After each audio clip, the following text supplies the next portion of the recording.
औज़ुबिल्लाहि मिनश्शैतानिर्रजीम बिस्मिल्लाहिर्रहमानिर्रहीम रब्बिश्रह ली सदरी वयस्सिर ली अमरी वाहलुल उक़दतम मिन लिसानी यफ़क़हू क़ौली। अस्सलाम वालेकुम। आई होप जी मेरी स्क्रीन और मेरी आवाज़ नज़र भी आ रही है और आवाज़ सुनाई भी दे रही है। मुझे थोड़ा सा कंफर्म कर दीजिएगा। जी सर। ओके। ओके। तो आज हम जो है ना adapt automotive diagnostic academy of Pakistan के ज़ेर तमाम वेबिनार नंबर 3 करने जा रहे हैं। ये तीसरा हमारा वेबिनार है। 2 वेबिनार्स हम पहले कर चुके हुए हैं और ये वेबिनार बेसिकली ऑक्सीजन सेंसर्स के बारे में है और इसी के ऊपर हम बातचीत करेंगे। इसके अंदर इंट्रोडक्शन होगा सेंसर का, टाइप्स, वर्किंग, आगे हम उसको देख लेते हैं। और आज दिन है जुमे का और 23 मई 2025 है और 4 बजे का टाइम है। जो वेबिनार की तरतीब है उसमें सबसे पहले हम ऑक्सीजन सेंसर से एक तारुफ लेंगे कि ऑक्सीजन सेंसर है क्या चीज़ और ऑक्सीजन सेंसर का मकसद क्या है, लोकेशन और catalytic converter, open loop, close loop, ये टर्मिनोलॉजीज जिस तरह से bank two, up down, upstream sensor, downstream sensor वगैरह, इनको देखेंगे कि इनसे क्या मुराद है, क्या मकसद है। और बेसिकली यहाँ से शुरू करने का मकसद भी ये है कि जो कोई दोस्त ऐसा है जिसको बिल्कुल ही अता पता नहीं है उसके लिए थोड़ी आसानी हो। उसके बाद हम स्विच करेंगे ऑक्सीजन सेंसर की अक़साम के ऊपर, जहाँ पे हम देखेंगे कि वर्किंग के हिसाब से इस सेंसर को कितनी किस्मों में बांटा जाता है और एक्यूरेसी के हिसाब से, यानी कि कितनी अच्छी रीडिंग दे सकता है, कितने अच्छे तरीके से फ्यूल माइलेज को बेहतर कर सकता है। तो उसके हिसाब से इसकी कुछ किस्मों अक़साम जानी जाती हैं। फिर ऑक्सीजन सेंसर के मुख्तलिफ नाम मार्केट में मशहूर हैं, मुख्तलिफ मैनुअल्स के अंदर, मुख्तलिफ गाड़ियों के अंदर मुख्तलिफ नामों से आता है, उनको देखेंगे। फिर हम बात करेंगे कि ऑक्सीजन सेंसर्स में बाजू का सिंगल वायर भी आते हैं, 2 वायर भी आते हैं, 3, 4, 5, 6 वायर हैं, उनकी अक़साम को हम देखेंगे। और आखिर में एक समरी के तौर पे एक टेबल को हम ऑक्सीजन सेंसर की अक़साम की एक टेबल बनी हुई है या एक चार्ट बना हुआ है, उसको उसके ज़रिए इनकी समरी करेंगे। उससे बाद हम स्टोइकियोमेट्रिक रेशियो और उसमें ऑक्सीजन सेंसर का किरदार क्या है। इसमें जिन दोस्तों ने पहले हमारे वेबिनार अटेंड किए हुए हैं तो उसमें स्टोइकियोमेट्रिक रेशियो, रिच, लीन, एयर फ्यूल मिक्सचर क्या है, बट इसको हम क्विकली टच करेंगे और फिर हम बात करेंगे कि ऑक्सीजन सेंसर का स्टोइकियोमेट्रिक रेशियो के साथ क्या ताल्लुक है। उसी में हम थोड़ा सा टच करेंगे फ्यूल ट्रिम्स और ऑक्सीजन सेंसर और फ्यूल ट्रिम का क्या ताल्लुक है। यहाँ पे हम टच ये इस तरह से करेंगे कि फ्यूल ट्रिम्स जो ईसीयू है वो ऑक्सीजन सेंसर की रीडिंग पे कैसे जो है ना वर्कआउट करता है। जबकि फ्यूल ट्रिम्स के ऊपर हमारा इरादा है कि इंशाल्लाह नेक्स्ट जो वेबिनार होगा वो फ्यूल ट्रिम्स और उसके साथ डायग्नोसिस पे रखेंगे। और फिर नैरो बैंड ऑक्सीजन सेंसर के ऊपर आएंगे और उसको डिटेल में डिस्कस करेंगे, उसकी कंस्ट्रक्शन और वर्किंग प्रिंसिपल को। और उसके अंदर जो है ना ऑसिलेशंस होती हैं, हम जब वोल्ट्स के वोल्टेज लेवल देखते हैं, ग्राफ भी हम देखते हैं स्कैनर के अंदर, तो उसके अंदर ना किसी किस्म की एक हमें अप डाउन हरकत नजर आ रहा होता है, तो उसके मैकेनिज्म को समझने की कोशिश करेंगे इंशाल्लाह। फिर हीटर का सेंसर की वर्किंग से ताल्लुक पे बात करेंगे कि हीटर सेंसर के अंदर एक हीटर लगा होता है, उसका सेंसर की वर्किंग के साथ क्या ताल्लुक है नैरो बैंड सेंसर के अंदर। और फिर स्कैनर पे इसकी डाटा डिपिक्शन क्या है और सेंसर की सर्किटरी और सेंसर की टेस्टिंग के ऊपर बात करेंगे। और यही चीजें हम कवर करेंगे यहाँ पे वाइड बैंड एक्सेस सेंसर की हेडिंग के नीचे इंशाल्लाह। ये मुतफरक मैंने पहले प्लान किए थे लेकिन अभी मैंने इसको छोड़ दिया है। इसको हम फ्यूल ट्रिम्स से, चूंकि ये सारा टॉपिक है और ये काफी लेंथी हो रहा है, तो इसको जब हम नेक्स्ट वेबिनार करेंगे तो उसके अंदर इस चीज को कवर करेंगे इंशाल्लाह अज़ीज। तो स्टार्ट करते हैं जी। जो ऑक्सीजन सेंसर है ये हमने देखा है, हम में से अक्सर लोगों ने इस सेंसर को देखा हुआ है। तकरीबन बाय एंड लार्ज इसी शेप में ऑक्सीजन सेंसर आता है और इसी तरह से ग्रिप लगी होती है और ग्रिप के साथ फिर हम ईसीयू की साइड से जो हार्नेस आ रही होती है उसकी ग्रिप को इसके साथ लगाते हैं। और ये लगा कहाँ पे होता है, ये बेसिकली जो एग्जॉस्ट है, एग्जॉस्ट मैनिफोल्ड, उसमें कैटालाइटिक बाज़ औक़ात इस जगह पे लगे होते हैं और बाज़ औक़ात कैटालाइटिक थोड़ा सा पीछे करके लगा होता है। तो ये कैटालाइटिक के फ्रंट पे भी लगा होता है, ऊपर की साइड पे भी और नीचे की साइड पे भी एक ऑक्सीजन सेंसर अक्सर गाड़ियों में लगा होता है। हमारे यहाँ चूंकि थोड़ा कंट्रोल कम है माहौल एमिशंस के हवाले से, नुकसानदेह गैसेस के हवाले से, तो हमारी गाड़ियों में कई दफ़ा आप देखें कि इवन जो न्यू शेप कल्टस आई हुई है मार्केट के अंदर, सुजुकी ने लॉन्च की है, उसमें उन्होंने ये नीचे वाला सेंसर नहीं दिया हुआ। तो इसमें जो है ना जो चीज़ है वो ये है कि एग्जॉस्ट में जो जली हुई गैसेस आती हैं, इंजन के अंदर हमें पता है कि एयर और फ्यूल का मिक्सचर बर्न होता है और बर्न होने के बाद जो एग्जॉस्ट जो जली हुई गैसेस हैं वो इस एग्जॉस्ट के थ्रू बाहर निकलती हैं और इधर से कैटालिटिक कन्वर्टर से ट्रीट होते हुए, यहाँ से सिलेंसर से होते हुए माहौल के अंदर निकल जाती हैं। तो इस सेंसर का मकसद ये है कि ये जो आगे अंदर बर्निंग हो रही है ये बहुत अच्छे तरीके से हो और उसके अंदर जो हार्मफुल गैसेस निकलती है एग्जॉस्ट के अंदर वो कम से कम हो, नंबर एक, और फिर इंजन की पावर भी अच्छी मिले। बहरहाल मकसद को हम आगे डिस्कस करते हैं। यहाँ पे हम बात करते हैं कि इन सेंसर में से जो इस तरह की जो सेंसर है उनमें एक सेंसर की एक ब्रॉडर किस्म ऐसी है जो सिग्नल खुद पैदा करती है। उसमें बेसिकली बैटरी से कोई सिग्नल या कोई वोल्टेज देने की जरूरत नहीं आती सिग्नल को जनरेट कराने के लिए। बेसिकली ये एक तरह का बैटरी सेल बन जाता है। जब ये काम करना शुरू करता है तो ये बैटरी सेल बन जाता है और ये अपने सिग्नल की वायर के ऊपर आउटपुट उसी बैटरी सेल से देता है। और चूंकि सेंसर बजाते खुद वोल्टेज पैदा कर रहा होता है तो इसको हम एक गल्वानिक सेल या बैटरी भी कह सकते हैं, जैसे मैं अभी बात कर रहा था। और फिर इस सेंसर की कुछ और अकसाम में ये सेंसर इसको जब ईसीयू कुछ वोल्टेज देता है, कुछ एक किस्म ऐसी भी है जो हमारे यहाँ बमुश्किल मार्केट के अंदर किसी गाड़ी में लगी हुई है, पहले गाड़ियों में आ रही थी और अभी दुनिया में भी इस्तेमाल नहीं हो रही शायद, लेकिन हमारे यहाँ की गाड़ियों में ये कंफर्म है, ये चीज अभी नहीं नजर में आई। उसमें होता यह है कि ईसीयू जो है ना वोल्टेज सप्लाई करता है इस सेंसर को। सेंसर के लिए मैं हीटर की बात नहीं कर रहा हूँ। और फिर जो सेंसर है ऑक्सीजन सेंसर, वो उसके अंदर एक रेजिस्टेंस लगी होती है जो उस वोल्टेज को चेंज करती है और वो रेजिस्टेंस चेंज होती है एग्जॉस्ट में ऑक्सीजन के कंटेंट को देखते हुए। तो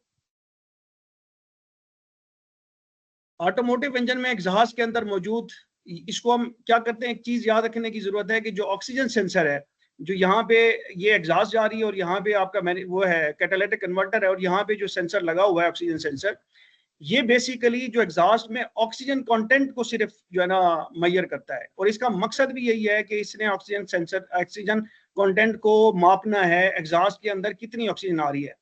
होता ये है कि जो कंबस्टन चैम्बर है, जब इसके अंदर एयर फ्यूल मिक्सचर जलता है, एयर के अंदर हमें पता है कि 21% ऑक्सीजन होती है, तो वो 21% ऑक्सीजन में से मैक्सिमम ऑक्सीजन यहाँ पे सिलेंडर में बर्निंग के दौरान कंज्यूम हो जाती है। वो बर्निंग के अमल में हेल्प करती है और बर्निंग अच्छी जब होती है तो वो मैक्सिमम 21% में से हो जाती है। तकरीबन 1.5 से 2% जो बाकी रह जाती है, जब अच्छी बर्निंग हो, एयर फ्यूल मिक्सचर बिल्कुल आइडियल हो, तो तकरीबन 1.5 से 2% ऑक्सीजन फिर भी रह जाती है जो कि एग्जॉस्ट की सूरत में यहाँ से बाहर निकलती है। और उसी ऑक्सीजन को ये सेंसर जो है ना डिटेक्ट करके मापता है कि ये कितनी है और ज्यादा है कि कम है, और अगर ज्यादा है तो कितनी ज्यादा है, कम है तो कितनी ज्यादा है। फिर यह है कि कैटालिटिक कन्वर्टर से निकलने वाली गैसेस में ऑक्सीजन की मिकदार को मालूम करके कन्वर्टर की एफिशिएंसी, एक सेंसर बाद में भी लगाया जाता है कन्वर्टर के बाद में। तो ऑक्सीजन सेंसर जो है ना ये जो लगा होता है उसका काम ये होता है कि इस ऑक्सीजन सेंसर की रीडिंग को देखते हुए और इसकी रीडिंग को देखते हुए ईसीयू ये करता है और वो देखता है कि इन दोनों को कंपेयर करते हुए डिसाइड करता है कि ये जो कैटालिटिक कन्वर्टर है क्या ये अपना काम कर रहा है या नहीं कर रहा। तो ऑक्सीजन सेंसर का एक पर्पस जब वो कैटालिटिक कन्वर्टर के बाद में लगा हुआ है तो उसका एक पर्पस ये भी है।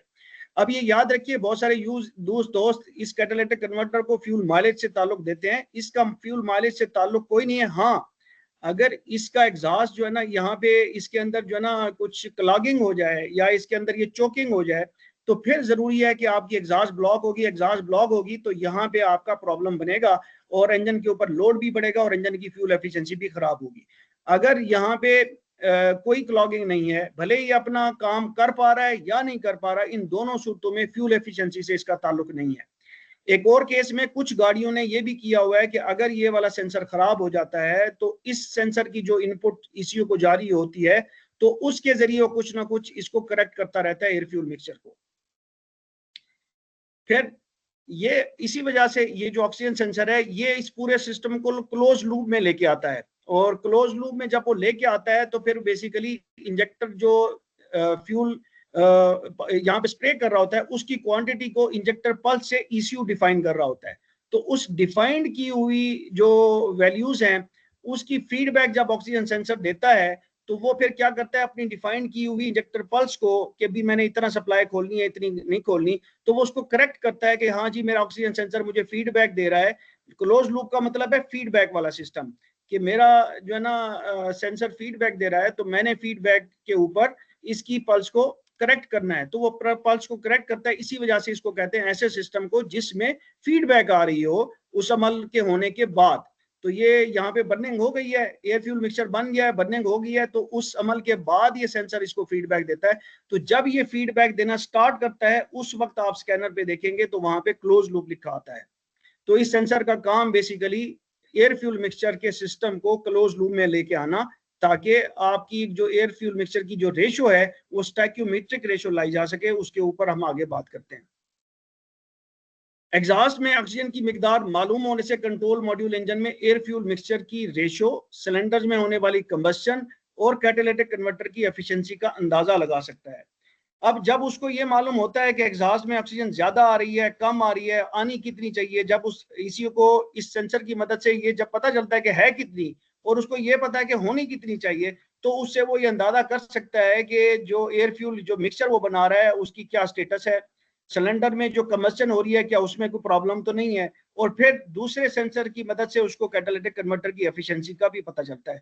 तो ऑक्सीजन सेंसर के ये 3-4 मकासद हैं एक ऑटोमोटिव इंजन के अंदर। और अगली चीज है कि इंजन में ऑक्सीजन सेंसर की लोकेशन क्या है। जैसे हमने पीछे डिस्कस किया है कि जो एग्जॉस्ट होती है, ये सिलेंडर लगे हुए हैं और ये एग्जॉस्ट वाली साइड है, इस तरफ देखें। समहाउ मेरा जो कर्सर है वो उसमें कोई प्रॉब्लम आ गई है, मैं ट्राई करता हूं कि इसको ये, हाँ जी, ये होपफुली अभी आपको नजर आ रहा होगा रेड डॉट जो है, तो ये मेरा कर्सर है। तो इस एग्जॉस्ट से जब जो कैटालिटिक कन्वर्टर के ऊपर वाली साइड पे लगा होता है ये ऑक्सीजन सेंसर जो है ना, इसको हम कहते हैं जो प्री कैटालिटिक सेंसर है, यानी कि कैटालिटिक से पहले वाला, और कैटालिटिक के बाद वाला को कहते हैं पोस्ट कैटालिटिक सेंसर। ठीक है, ये दो अक्सर गाड़ियों में लगे होते हैं, और जिस तरह से मैंने बताया कि वो कल्टस की न्यू शेप के अंदर उन्होंने नीचे वाला सेंसर निकाला हुआ है और प्रोग्रामिंग भी चेंज की हुई है, अदरवाइज गाड़ी को कोड चेंज कर जनरेट कर देना चाहिए, तो उन्होंने पैसे बचाने के लिए ये काम किया हुआ है। तो इसका काम बेसिकली कैटालिटिक कन्वर्टर की एफिशिएंसी को मॉनिटर करना है कि अपना काम, इसका काम क्या है कैटालिटिक कन्वर्टर का, उसका काम यह है कि उसने जो हार्मफुल गैसेज आ रही होती हैं जिनके अंदर नॉक्स होती है, नाइट्रोजन ऑक्साइड होती है, उसके अलावा कार्बन मोनोऑक्साइड होती है, इनको न्यूट्रलाइज करना होता है। और हाइड्रोकार्बन यानी कि फ्यूल की आमेजिश होती है, हाइड्रोकार्बन जो बेसिकली फ्यूल को कहते हैं, उसका बचा हुआ अनबर्न फ्यूल आता है जिसको हाइड्रोकार्बन कहते हैं, तो उनको ट्रीट करना होता है। और एग्जॉस्ट में जो बची हुई ऑक्सीजन आ रही होती है उसको मिलाना होता है उनके साथ, ताकि यहाँ से जब वो निकले तो नाइट्रोजन ऑक्साइड नाइट्रोजन बन जाए जो कि लेस हार्मफुल होती है माहौल के लिए, और कार्बन मोनोऑक्साइड कार्बन डाइऑक्साइड बन जाए जो लेस हार्मफुल होती है माहौल के लिए, नुकसानदेह कम होती है। इसी तरह जो हाइड्रोकार्बन है फ्यूल, जो बचा हुआ फ्यूल है, वो हाइड्रो के साथ ऑक्सीजन मिलके हाइड्रोजन ऑक्साइड बना देती है जो कि पानी होता है, और कार्बन के साथ जो है ना ऑक्सीजन के दो एलिमेंट बना के कार्बन डाइऑक्साइड बना देती है जो कि लेस हार्मफुल होती है। तो इसका काम ये होता है, इसका काम बेसिकली जो एग्जॉस्ट में ऑक्सीजन आ रही होती है उसको रिएक्ट कराता है हाइड्रोकार्बन के साथ और नाइट्रोजन के साथ और कार्बन मोनोऑक्साइड के साथ, नाइट्रोजन ऑक्साइड और कार्बन मोनोऑक्साइड के साथ, ताकि यहाँ पे कुछ बेहतर गैसेज निकल सकें जो माहौल को कम से कम नुकसान दे करें। तो ये कैटालिटिक कन्वर्टर गाड़ी के, अगर ये कुछ गाड़ियों पे नीचे की साइड पे होता है, कुछ बिल्कुल वर्टिकली ऊपर लगा होता है, जैसे मैंने यहाँ पे दिखाया था कि एक तो ये हॉरिजॉन्टली लगा हुआ है, एक कुछ गाड़ियों में इधर से लंबा लगा होता है, जैसे विट्स में अगर आपने देखा होगा तो यहाँ भी लगा होता है, होंडा में भी इसी तरह से यहाँ पे इस लंबाई के रुख लगा होता है। और होंडा के केस में मुझे याद आ रहा है कि कुछ होंडा के मॉडल्स के अंदर यहाँ पे भी दो कैटालिटिक कन्वर्टर लगाए हुए हैं, एक यहाँ पे लगाया हुआ है और एक हॉरिजॉन्टली लगाया हुआ है। तो ये जो प्री कैटालिटिक कन्वर्टर है जो कि ये लगा हुआ है इस जगह के आप देखें, और ये पोस्ट कैटालिटिक कन्वर्टर ये यहाँ पे आपको नजर आ रहा होगा।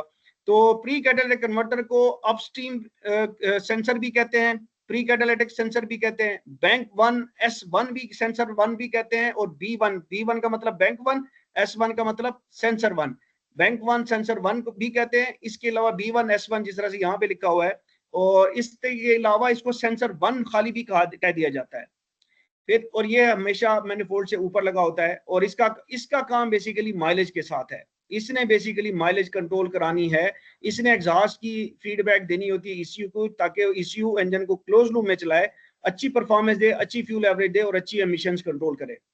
पोस्ट कैटालिटिक सेंसर जो कि कैटालिटिक के बाद लगा हुआ है उसको डाउन स्ट्रीम सेंसर भी कहते हैं, अप डाउन, बैंक 1 और सेंसर 1 सेंसर 2। ठीक है जी, बैंक 1 बैंक 2 को हम आगे देख लेते हैं। तो ये सेंसर 2 है और इसी को B1 S2 भी कहते हैं। और साथ में इसको सिंपली सेंसर 2 भी कहा जाता है, और ये हमेशा कैटालिटिक कन्वर्टर के बाद में लगा होता है, और इसका काम कैटालिटिक कन्वर्टर की एफिशिएंसी का अंदाजा देना होता है कंप्यूटर को। कैटालिटिक कन्वर्टर ये एक ऐसी डिवाइस है जो जब इसका टेम्परेचर 400 से 600 डिग्री सेंटीग्रेड होता है, अच्छा खासा टेम्परेचर होता है। अगर आप इसको नीचे गाड़ी अच्छी खासी चली हुई हो तो अगर आप घुस के देखें अंधेरे में तो आपको रेड हार्ट नजर आएगा। तो एग्जॉस्ट में इसने जो मैंने अभी पीछे बात बताई है कि ये एग्जॉस्ट के अंदर जो बची हुई ऑक्सीजन होती है उसको इस्तेमाल करता है यहाँ पे, और उसको रिएक्ट कराता है। जो एग्जॉस्ट के अंदर नाइट्रोजन ऑक्साइड आ रही है वो रिडक्शन, उसमें रिडक्शन होती है, रिडक्शन मतलब होता है ऑक्सीजन उसमें से निकालना। और उसके दूसरा काम यह है कि उसने कार्बन मोनोऑक्साइड के अंदर ऑक्सीजन ऐड करनी होती है, हाइड्रोकार्बन के अंदर भी ऑक्सीजन ऐड करनी होती है, तो वहां से पानी बनता है, कार्बन डाइऑक्साइड बनती है और खाली नाइट्रोजन बच जाती है जो कि लेस हार्मफुल है। फिर अच्छा, इसकी जो मॉनिटरिंग है उसमें होता यह है कि जो पीछे वाला ऑक्सीजन सेंसर है वो जब रीडिंग देता है और आगे वाला सेंसर भी रीडिंग ईसीयू को दे रहा होता है, तो आगे वाले सेंसर में उसको पता चल रहा होता है कि एग्जॉस्ट में ऑक्सीजन आ रही है, ज्यादा आ रही है, कम आ रही है, रिच हो रहा है, लीन हो रहा है, रिच हो रहा है, लीन हो रहा है। तो जो भी हो रहा था उसमें जो ऑक्सीजन मौजूद होती है वो यहाँ पे वो ज्यादातर कंज्यूम हो जाती है। जब वो कंज्यूम हो जाती है तो यहाँ पे जो ऑक्सीजन की मिकदार आएगी जो एग्जॉस्ट में यहाँ पे थी, मिसाल के तौर पर 20 ग्राम आ रही थी, तो यहाँ पे वो हार्डली 5 ग्राम बचेगी। तो यहाँ पे आपको अक्सर अगर ठीक कैटालिटिक कन्वर्टर है, यहाँ पे एयर फ्यूल मिक्सर ठीक काम कर रहा है, सेंसर ठीक है, तो इस सेंसर की जो रीडिंग है वो हमेशा आपको रिच मिलेगी, क्योंकि हम आगे देखेंगे कि जिस एग्जॉस्ट के अंदर ऑक्सीजन की मिकदार कम होती है वो एग्जॉस्ट बेसिकली रिच कहलाती है। तो ये रिच बिहेवियर देगा, और ये वो बिहेवियर देगा जो इंजन से बिहेवियर आ रहा है। भले वो रिच होगा तो रिच दिखाएगा, लीन होगा तो लीन दिखाएगा। ये हर सूरत में जब ठीक काम कर रहा होगा सेंसर भी और कैटालिटिक भी, तो ये आपको रिच की कंडीशन दिखाएगा। क्यों दिखाएगा? क्योंकि जो ऑक्सीजन इधर मौजूद थी एग्जॉस्ट में उसको इसने यहाँ पे कंज्यूम कराया है, उसको कन्वर्ट किया है इन गैसेस को कन्वर्ट करने के लिए।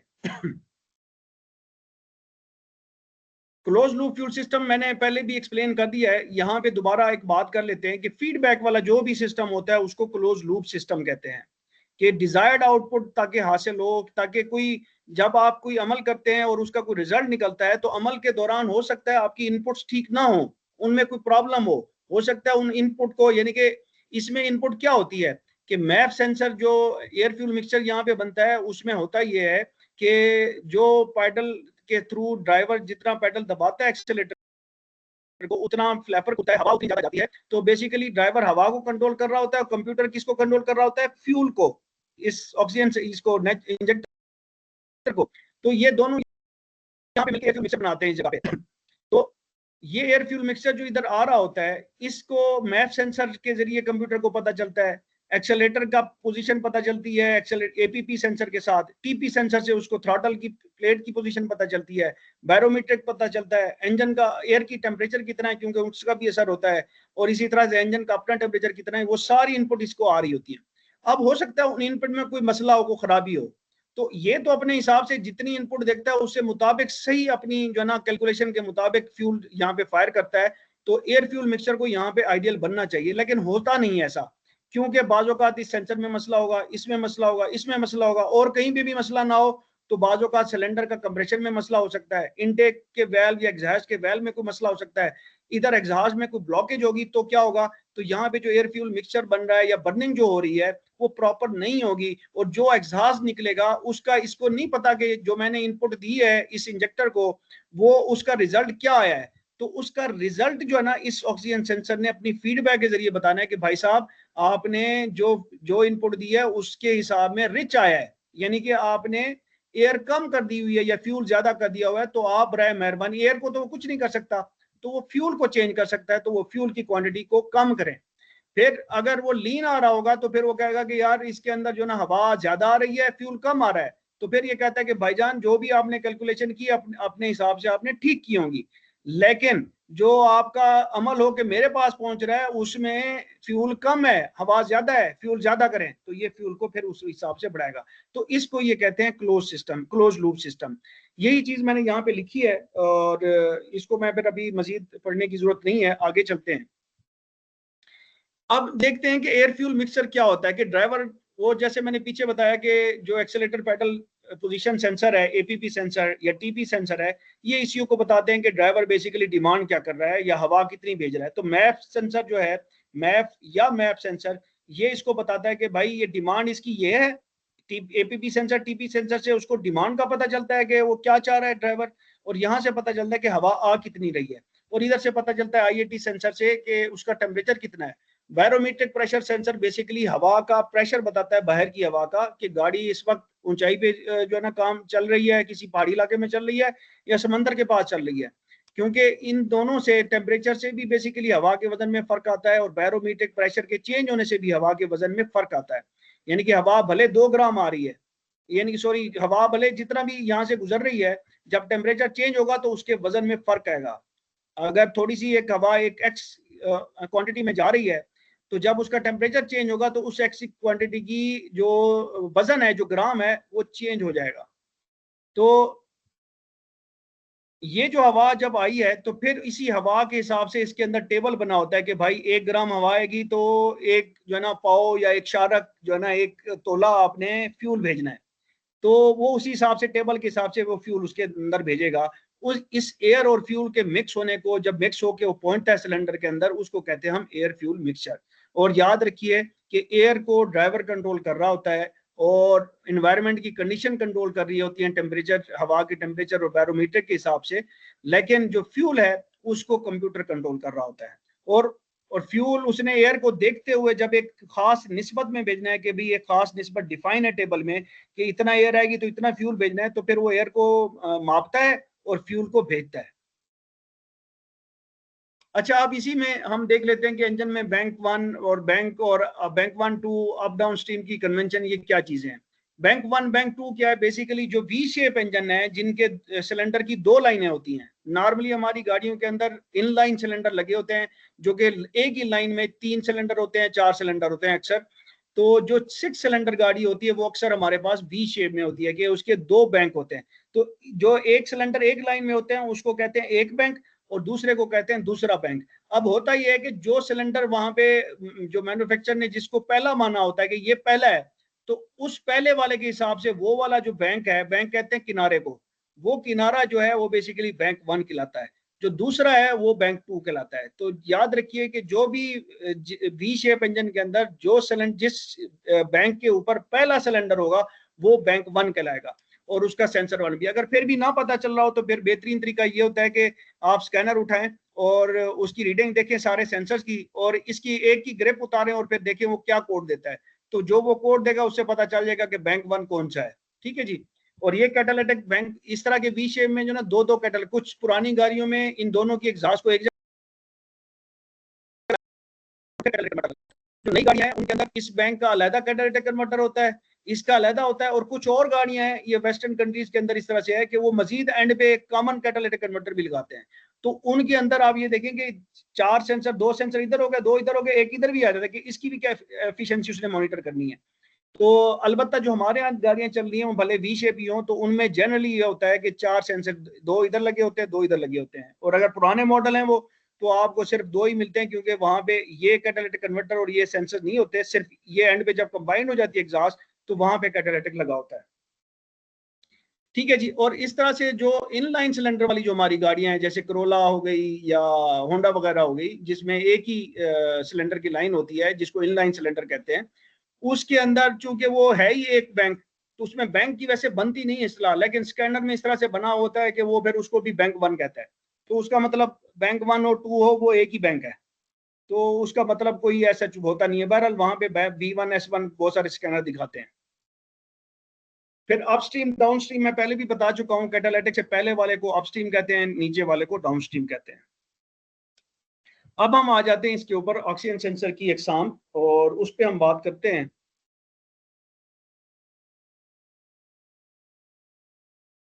मुझे थोड़ा सा कंफर्म कर दीजिएगा कि मैं ऑडिबल हूँ, और ये तो नहीं है कि मैं कहीं डिस्कनेक्ट हो गया हूँ। नो सर, ऑडिबल है। सर आ रही है आवाज। चलें, थैंक यू जी, थैंक यू। मैं थोड़ा सा अटेंडेंस भी एक दफ़ा ले लूँ।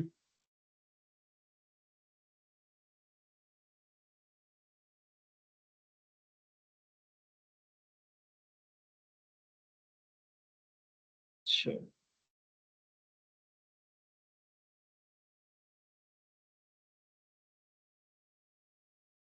अच्छा जी, 1 मिनट दीजिएगा। पॉइंटर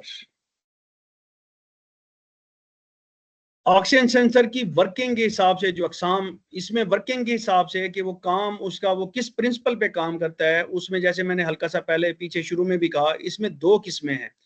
एक होती है जर्कोनिया बेस्ड और एक होती है टाइटेनिया बेस्ड। ये नीचे आप देखें टाइटेनिया बेस्ड ऑक्सीजन सेंसर लिखा हुआ है, लेकिन शेप सबकी एक ही तरह की होती है कि ऑक्सीजन सेंसर की यहाँ पे जिस तरह से लगा हुआ है। जो जर्कोनिया बेस्ड सेंसर है उसके अंदर एक सिरामिक की प्लेट होती है। जर्कोनिया एक मटेरियल का नाम है, जर्कोनियम ऑक्साइड। वो एक तरह का सिरामिक प्लेट होती है जो कि सेंसर के अंदर बीच में अवेलेबल, एक फिंगर की तरह अवेलेबल होती है। आगे एक तस्वीर आती है, मैं उसमें दिखाता हूँ। और उसके अंदर उसकी एक दोनों साइडों पे एक प्लाटिनम के 2 इलेक्ट्रोड्स लगे होते हैं। ठीक है जी। और ये किस्म गाड़ियों में, ये अब जर्कोनिया वाली ही आजकल हमारे यहाँ की गाड़ियों में तो जर्कोनिया ही है, और टाइटेनिया भी अभी डिसकंटिन्यू बहुत कम गाड़ियों में मिलता है, ना होने के बराबर दुनिया में। और पाकिस्तान में तो बमुश्किल ही आपको नजर आएगा, लेकिन शेप सबकी सेम है। 19-20 के फर्क के साथ इसी तरह से होती है। तो आप बाहर से आप अंदाजा नहीं लगा सकते कि ये जर्कोनिया बेस्ड है कि टाइटेनिया। लेकिन ये याद रखें, जो हमारे यहाँ जितनी गाड़ियां चल रही हैं उनमें 99.99% जर्कोनिया बेस्ड ऑक्सीजन सेंसर ही मिलेगा। और इसमें चूंकि ये सिरामिक प्लेट होती है, प्लाटिनम होता है, इस प्लेट की एक साइड के ऊपर एग्जॉस्ट चलती है। जैसे एग्जॉस्ट में एक्सपोज होता है ये साथ, तो ये एग्जॉस्ट इन सुराखों से इसको, ये जर्कोनिया के साथ बाहर की तरफ ये ऑक्सीजन अवेलेबल, उसके अंदर एग्जॉस्ट में जितनी ऑक्सीजन होती है वो यहाँ पे अवेलेबल होती है। और वो एक फिंगर, जैसे ये फिंगर बन रही है, वो भी एक फिंगर की शेप में होता है। उस फिंगर के अंदर फ्रेश एयर होती है अवेलेबल, तो उसमें भी ऑक्सीजन होती है। और फ्रेश एयर में अंदर हमें पता है कि 21% ऑक्सीजन होती है। और अगर स्टाइक्योमेट्रिक आइडियल अगर एयर फ्यूल मिक्सचर बर्न हुआ है तो एग्जॉस्ट के अंदर जो है ना तकरीबन 1.5 से 2% ऑक्सीजन बची होती है। ये जब गर्म होता है तो होता ये है कि जब एक खास टेम्परेचर पे पहुंचता है तो ये ऑक्सीजन जो इधर अवेलेबल एग्जॉस्ट में जो थोड़े वाली है और जो अंदर ज्यादा वाली है, ये आयोनाइज हो जाती है। आयोनाइज का बस आप रफ ये मतलब समझ लें कि वो इलेक्ट्रॉन बन जाते हैं। तो इलेक्ट्रॉन जब बनते हैं तो वो इलेक्ट्रॉन जो ना उस इलेक्ट्रोड जो इनके इर्द गिर्द मौजूद होते हैं, एक इस इलेक्ट्रोड पे इलेक्ट्रॉन आ जाएंगे जो कि थोड़े होंगे, और उस इलेक्ट्रोड पे भी इलेक्ट्रॉन आ जाएंगे। तो इन दोनों का जो डिफरेंस होगा उसकी बेसिस पे जो आपकी सिग्नल की वायर्स हैं वो वहां पे उस डिफरेंस की बेसिस के ऊपर यहाँ पे एक वोल्ट पोटेंशियल पैदा करती हैं, जो बेसिकली सेंसर का सिग्नल होता है जो कि कंप्यूटर को जाता है। और इसी जर्कोनिया बेस्ड में जो वो बनता है बेसिकली वो ये खुद ये वोल्टेज प्रोड्यूस करता है। इसको जरूरत नहीं होती कि बैटरी से इसको किसी किस्म की पावर जाए। सेंसर की बात कर रहा हूँ, सेंसर के अंदर हीटर की बात नहीं कर रहा हूँ। हीटर के लिए पावर चाहिए होती है। तो यहाँ पे याद रखने की बात यह है कि ये जो जर्कोनिया बेस है ये इलेक्ट्रिकल वोल्टेज पैदा करती है। और इसमें इसके अंदर एक्यूरेसी के हिसाब से 2 किस्में हैं, एक नैरो बैंड और एक वाइड बैंड, जिनको हम आगे देखेंगे। वो बेसिकली ये जो 2 किस्में हैं ये जर्कोनिया की किस्में हैं। और हर गाड़ी में जो अपस्ट्रीम है वो वाइड बैंड होता है इस जर्कोनिया का, जर्कोनिया वाइड बैंड ऑक्सीजन सेंसर होता है ऊपर वाला। और जो कैटालिटिक के नीचे वाला होता है वो आपका नैरो बैंड सेंसर होता है। 2010-11 या 11-12 से ऊपर जितनी गाड़ियां हैं तकरीबन सब के अंदर जो ऊपर वाला सेंसर है वो वाइड बैंड सेंसर होता है, भले वो 4 वायर ही क्यों ना हो। ठीक है जी। कुछ लोग गलत अलाम ये कहते हैं कि जी जो 1-2-3 वायर वाले हैं वो नैरो बैंड है, जो 4 वायर वाला है या उससे ऊपर वाले हैं ये वाइड बैंड है। ऐसा नहीं है। 4 वायर वाला नैरो बैंड भी हो सकता है, वाइड बैंड भी हो सकता है, वो हम आगे देखते हैं। अब हम बात करते हैं टाइटेनिया बेस्ड ऑक्सीजन सेंसर की। टाइटेनिया बेस्ड ऑक्सीजन सेंसर में होता यह है कि सेंसर के अंदर इस जगह के ऊपर रेजिस्टेंस होती है, बजाय इसके कि वहां पे कोई सिरामिक हो। टाइटेनिया का वो प्लेट होती है, टाइटेनिया के मटेरियल की एक रेजिस्टेंस बनी होती है।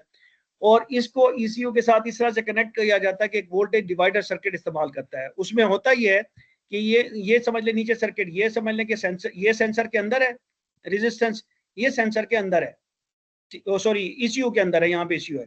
5 वोल्ट यहाँ से वो अप्लाई करेगा, कुछ वोल्टेज यहाँ पे ड्रॉप होगी और कुछ वोल्टेज यहाँ पे ड्रॉप होगी। और यहाँ पे उसने इस जगह के ऊपर एक वोल्टेज सेंसिंग एलिमेंट लगाया होता है ईसीयू के अंदर, जो माप रहा होता है कि इस लाइन के ऊपर यहाँ पे क्या वोल्टेज है। तो वोल्टेज डिवाइडर जो सर्किट है उसका हमने प्रिंसिपल पढ़ा हुआ है। उसमें होता ही है कि कोई एक रेजिस्टेंस जब चेंज होती है तो ये वोल्टेज भी चेंज होगा। तो यहाँ पे वो जैसे जैसे ऑक्सीजन कंटेंट के हिसाब से वो बढ़ेगा, इसकी रेजिस्टेंस में फर्क आएगा, वो कम होगा, इसकी रेजिस्टेंस में फर्क आएगा। जब रेजिस्टेंस में फर्क आएगा तो वोल्टेज डिवाइडर सर्किट यहाँ पे ईसीयू को चेंज होते वोल्टेज बताएगा। जनरली इनके वोल्टेज लेवल भी डिफरेंट होते हैं गाड़ियों के अंदर, मुझे अब याद नहीं आ रहा, मेरे ख्याल में 0 से 1 नहीं होता, शायद 2.5 इसकी मेन रेंज होती है 5 की, स्टाइक्योमेट्रिक 2.5 होती है और कुछ ऊपर वाली शायद लीन होती है, रिच होती है, मुझे अब याद नहीं है। बहरहाल ये हमारे यहाँ गाड़ियों में इस्तेमाल नहीं होता, तो मैंने कहा सिर्फ जस्ट आपको यहाँ पे इसका इंट्रोडक्शन दे दिया जाए। यहाँ पे मैंने लिखा हुआ है कि, और इसको रेजिस्टेंस स्विच टाइप सेंसर कहते हैं, और ये अपनी रेजिस्टेंस को तब्दील होती ऑक्सीजन की मिकदार के तनासुब से बदलता है, कि जैसे ऑक्सीजन तब्दील होगी इसकी रेजिस्टेंस चेंज होगी, रेजिस्टेंस के हिसाब से ही वो वोल्टेज चेंज होगी जो ECU को मिल रही है। ऑक्सीजन ज्यादा होने लीन मिक्सचर की जरूरत में रेजिस्टेंस ज्यादा हो जाती है, यानी कि जब लीन होगा रेजिस्टेंस ज्यादा होगी, और यहाँ पे इसको फिर जब रेजिस्टेंस ज्यादा होती है, हमें पता है वोल्टेज ड्रॉप के हिसाब से, वोल्टेज डिवाइडर सर्किट के हिसाब से जो रेजिस्टेंस ज्यादा होगी वोल्टेज ज्यादा खाएगी, तो यहाँ पे फिर वोल्टेज भी ज्यादा मिलेंगे आपको, लीन होने के में वोल्टेज ज्यादा मिलेंगे। उधर क्या है, जो दूसरा जरकोनिया वाला है वहां पे लीन होगा तो वहां पे वोल्टेज कम मिलते हैं, यहाँ पे लीन होगा तो यहाँ पे वोल्टेज ज्यादा मिलेंगे। अच्छा जी, अब आ जाते हैं कि ऑक्सीजन सेंसर की एक्यूरेसी के हिसाब से। अच्छा, ये भी जो वो है ना टाइटेनिया, ये सिर्फ एक ही किस्म में, जब हम इसको बात करेंगे ना नैरो बैंड या वाइड बैंड, तो ये नैरो बैंड की ही कैटेगरी में आता है, इसमें वाइड बैंड कैटेगरी नहीं आती। नैरो बैंड वाइड बैंड में फर्क हम आगे डिस्कस करते हैं। तो टाइटेनिया में तो सिर्फ एक ही किस्म है नैरो बैंड, और इसके अंदर वाइड बैंड है। जस्ट एक दीजिएगा,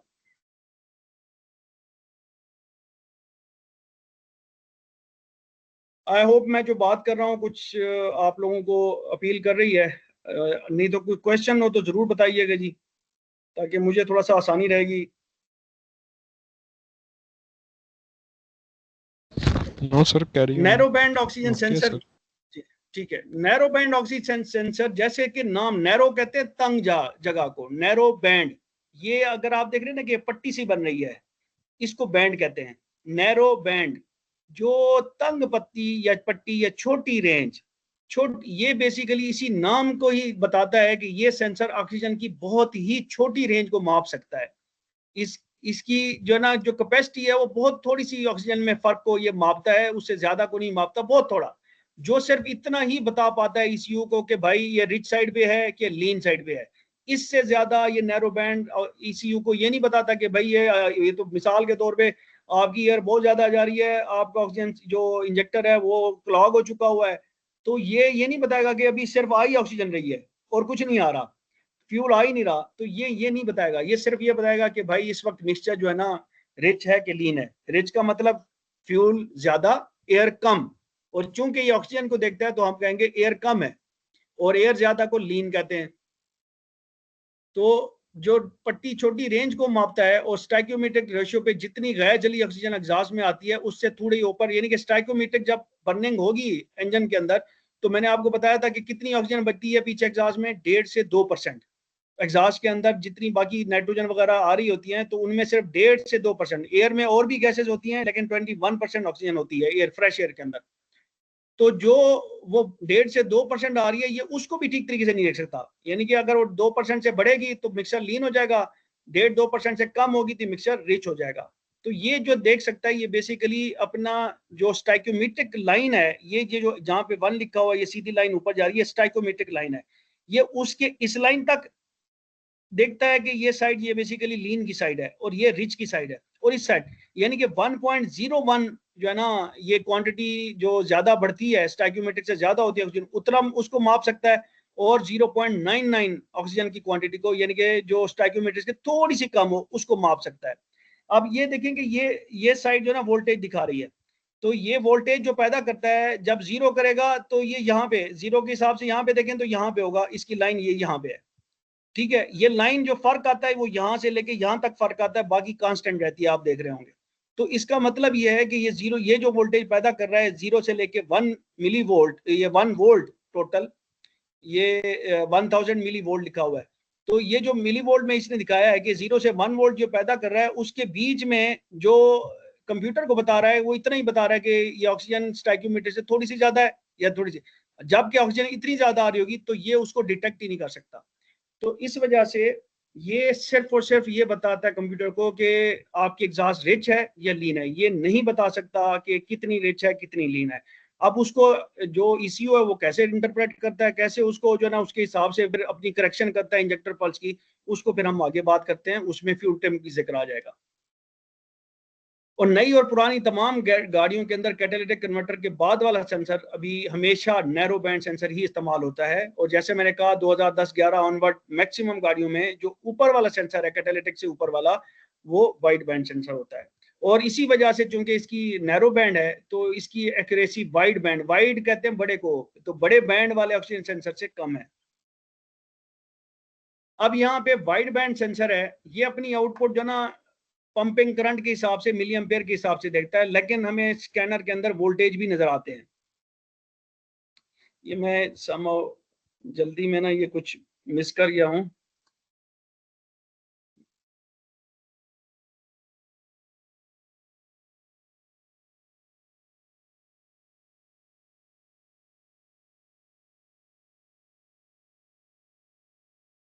तो इसमें जो ना मिली एम्पेयर आते हैं, और इसकी जो जीरो की लाइन होती है ये बेसिकली शो करती है जब करंट कोई ना ड्रा करा रहा हो सेंसर, तो उसमें ये क्या करता है, ये बताता है कि जी जो एयर फ्यूल रेशियो बर्न हुई है ऊपर, वो एग्जॉस्ट में ये बता रही है उसमें वो स्टैक्योमीट्रिक है, वो आइडियल है कि उसमें ना कम है ना ज्यादा है।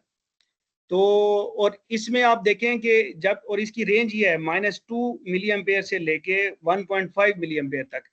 तो जब ये 2 पे होता है तो ये 0.7 जो है ना, यानी कि स्टैक्योमीट्रिक अगर 1 है तो 1 से ये पीछे 0.7 तक बताता है कि ये रिच है, यानी कि ये भी बताता है, इस जगह पे भी बताता है ऑक्सीजन इतनी कम होगी तब भी बताएगा, इस हद तक कम होगी तो ये पूरा ये वाइड बैंड बन गया है।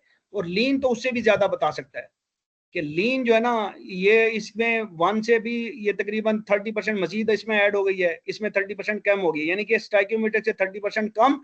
और ये जो इतने पर 100% ज्यादा तक ये बता सकता है कि भाई इतना ऑक्सीजन ज्यादा है, इतना ज्यादा है, इतना ज्यादा है। क्योंकि ये ग्राफ आप देख रहे हैं कि ये मिली एम्पेयर का ग्राफ जब ये 0.5 शो करेगा तो इसका मतलब है उसको पता चलेगा कि इसमें 30% स्टाइक्योमीट्रिक से ज्यादा ऑक्सीजन आ रही है, ये लीन है भाई, 30% लीन है। जितना होना चाहिए उससे 30% ज्यादा ऑक्सीजन इसमें आ रही है एग्जॉस्ट में, उसको कम आना चाहिए, तो वो फ्यूल भी उसी हिसाब से कम कराएगा। तो इस वजह से इसकी एक्यूरेसी बढ़ जाती है, ये बड़ी रेंज को जो है ना ऑक्सीजन की बड़ी रेंज को मापता है, इस वजह से इसको हम कहते हैं वाइड बैंड ऑक्सीजन सेंसर। तो ये ना सिर्फ यानी कि 1 से ऊपर होगा, ये 0 से ऊपर पॉजिटिव में आएगा तो ये इसको पता चलेगा कि भाई ये तो लीन आ गया, इधर आएगा तो कहेगा हाँ भाई ये तो रिच आ गया। तो ये रिच और लीन होने का भी बताता है कि रिच है या लीन है, कितनी रिच है कितनी लीन है, तो ये सवाल के जवाब भी देता है। नई गाड़ियों में कैटालिटिक कन्वर्टर से पहले वाला सेंसर अपस्ट्रीम सेंसर अब वाइड बैंड ऑक्सीजन सेंसर ही लगाया जा रहा है। बहुत कम होगा कि कोई जो है ना, हो सकता है पाकिस्तान असेंबल में सुजुकी वाले कर रहे हो, लेकिन मेरा नहीं ख्याल अभी नैरो बैंड अपस्ट्रीम में नहीं है।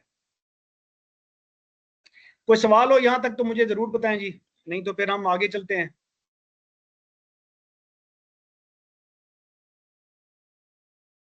आगे ये है कि जो नैरो बैंड ऑक्सीजन और वाइड बैंड ऑक्सीजन सेंसर्स की फिर वायरिंग के हिसाब से क्या तकसीम है। तो नैरो बैंड में 4, ठीक है, 4 टाइप के सेंसर मिलते हैं वायरिंग के हिसाब से।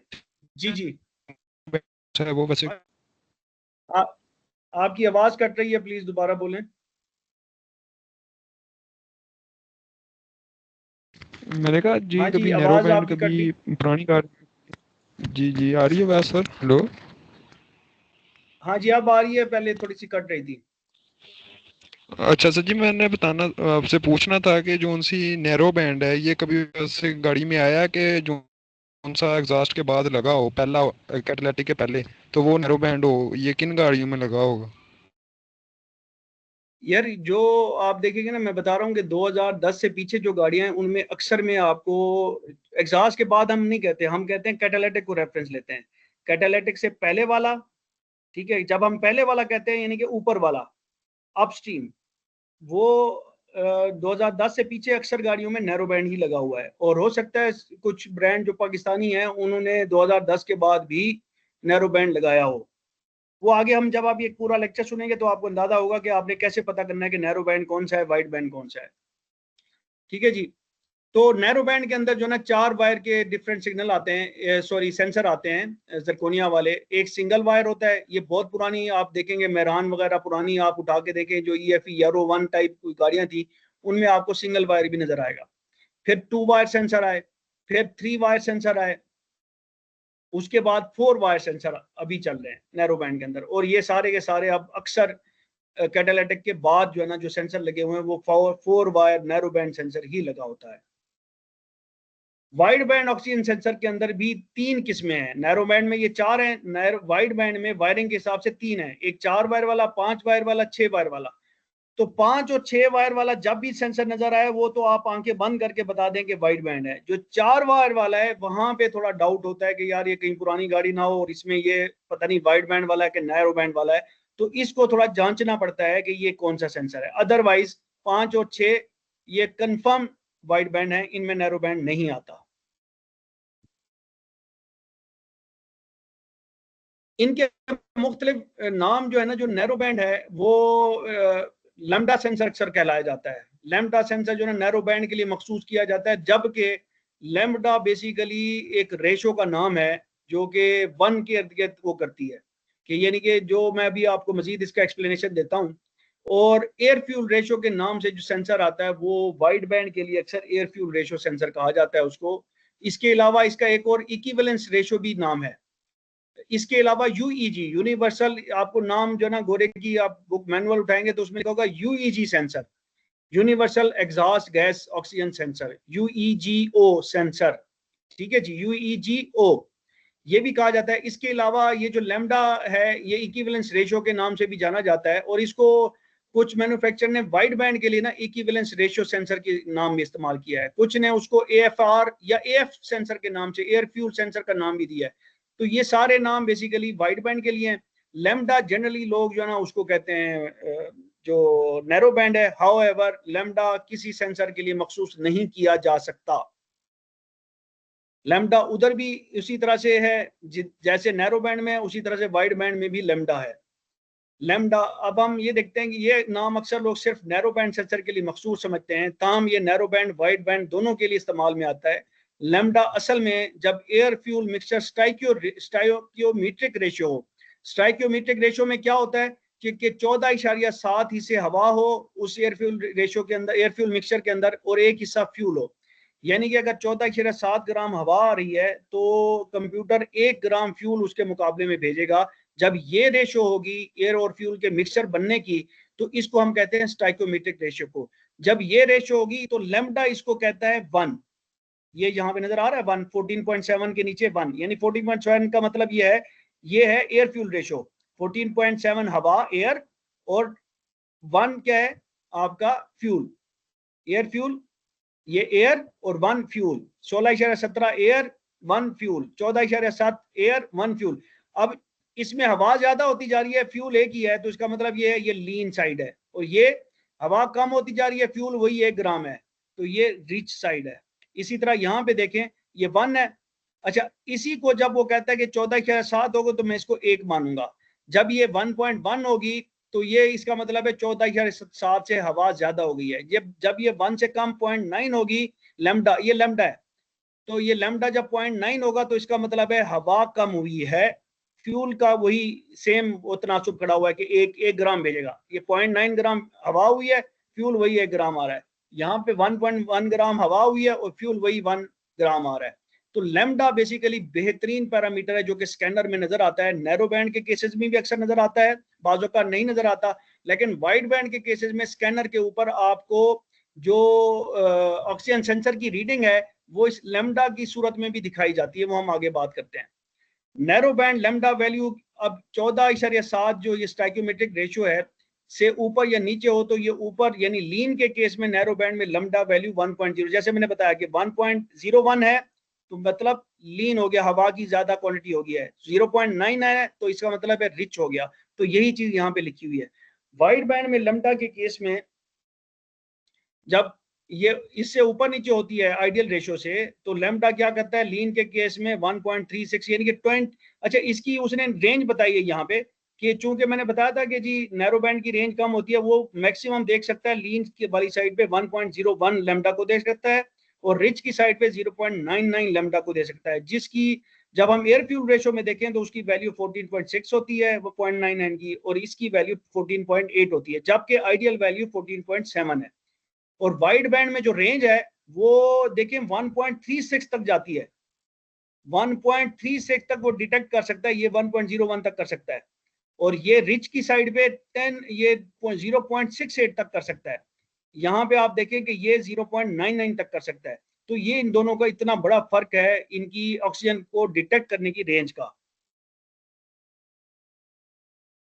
एयर फ्यूल रेशो, जिसको एएफआर या एएफ सेंसर भी कहते हैं, ये दूसरा नाम है। पिछला नाम हमने लैम्डा सेंसर का नाम कहा था, उसमें हमने ये बताया कि नैरो बैंड लैम्डा में वैल्यूज कहां से कहां तक होती हैं और वाइड बैंड लैम्डा वैल्यूज कहां से कहां तक होती है। ये 1.01 लीन वाली साइड पे और रिच वाली साइड पे 0.99। अच्छा, किसी को ये चीज ना समझ आ रही हो तो प्लीज जरूर रोकें ताकि बाकी लोगों का भी फायदा हो।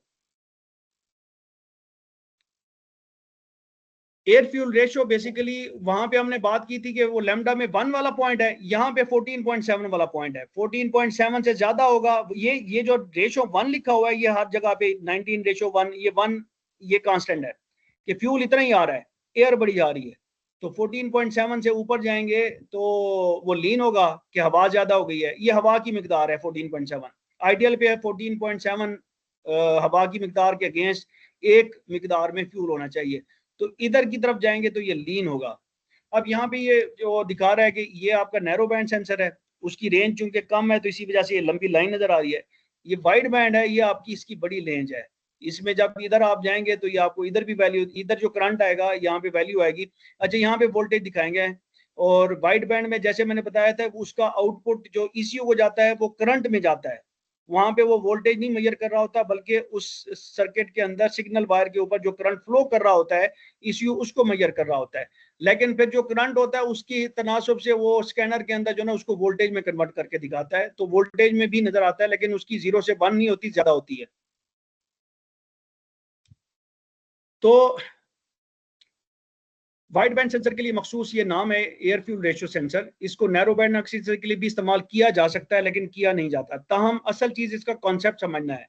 जैसा कि नाम से जाहिर है, जब इंजन में बनने वाले एयर फ्यूल मिक्सचर को रेशो की फॉर्म में रिपोर्ट कराया जाए कि एयर इतना, रेशो फ्यूल इतना, 14.7 एयर और रेशो एक हिस्सा फ्यूल, तो इसको एयर फ्यूल रेशो सेंसर कहेंगे। कंसेप्ट तो ये दोनों के लिए वैलिड है लेकिन इस नाम को जनरली वाइड बैंड सेंसर के लिए इस्तेमाल किया जाता है।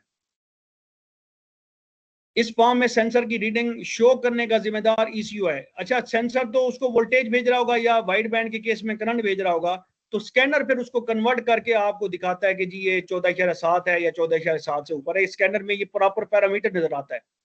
एज अ पैरामीटर आप स्कैनर में आपको ये 14.7 14.8 इस तरह से रीडिंग नजर आती है बाकायदा।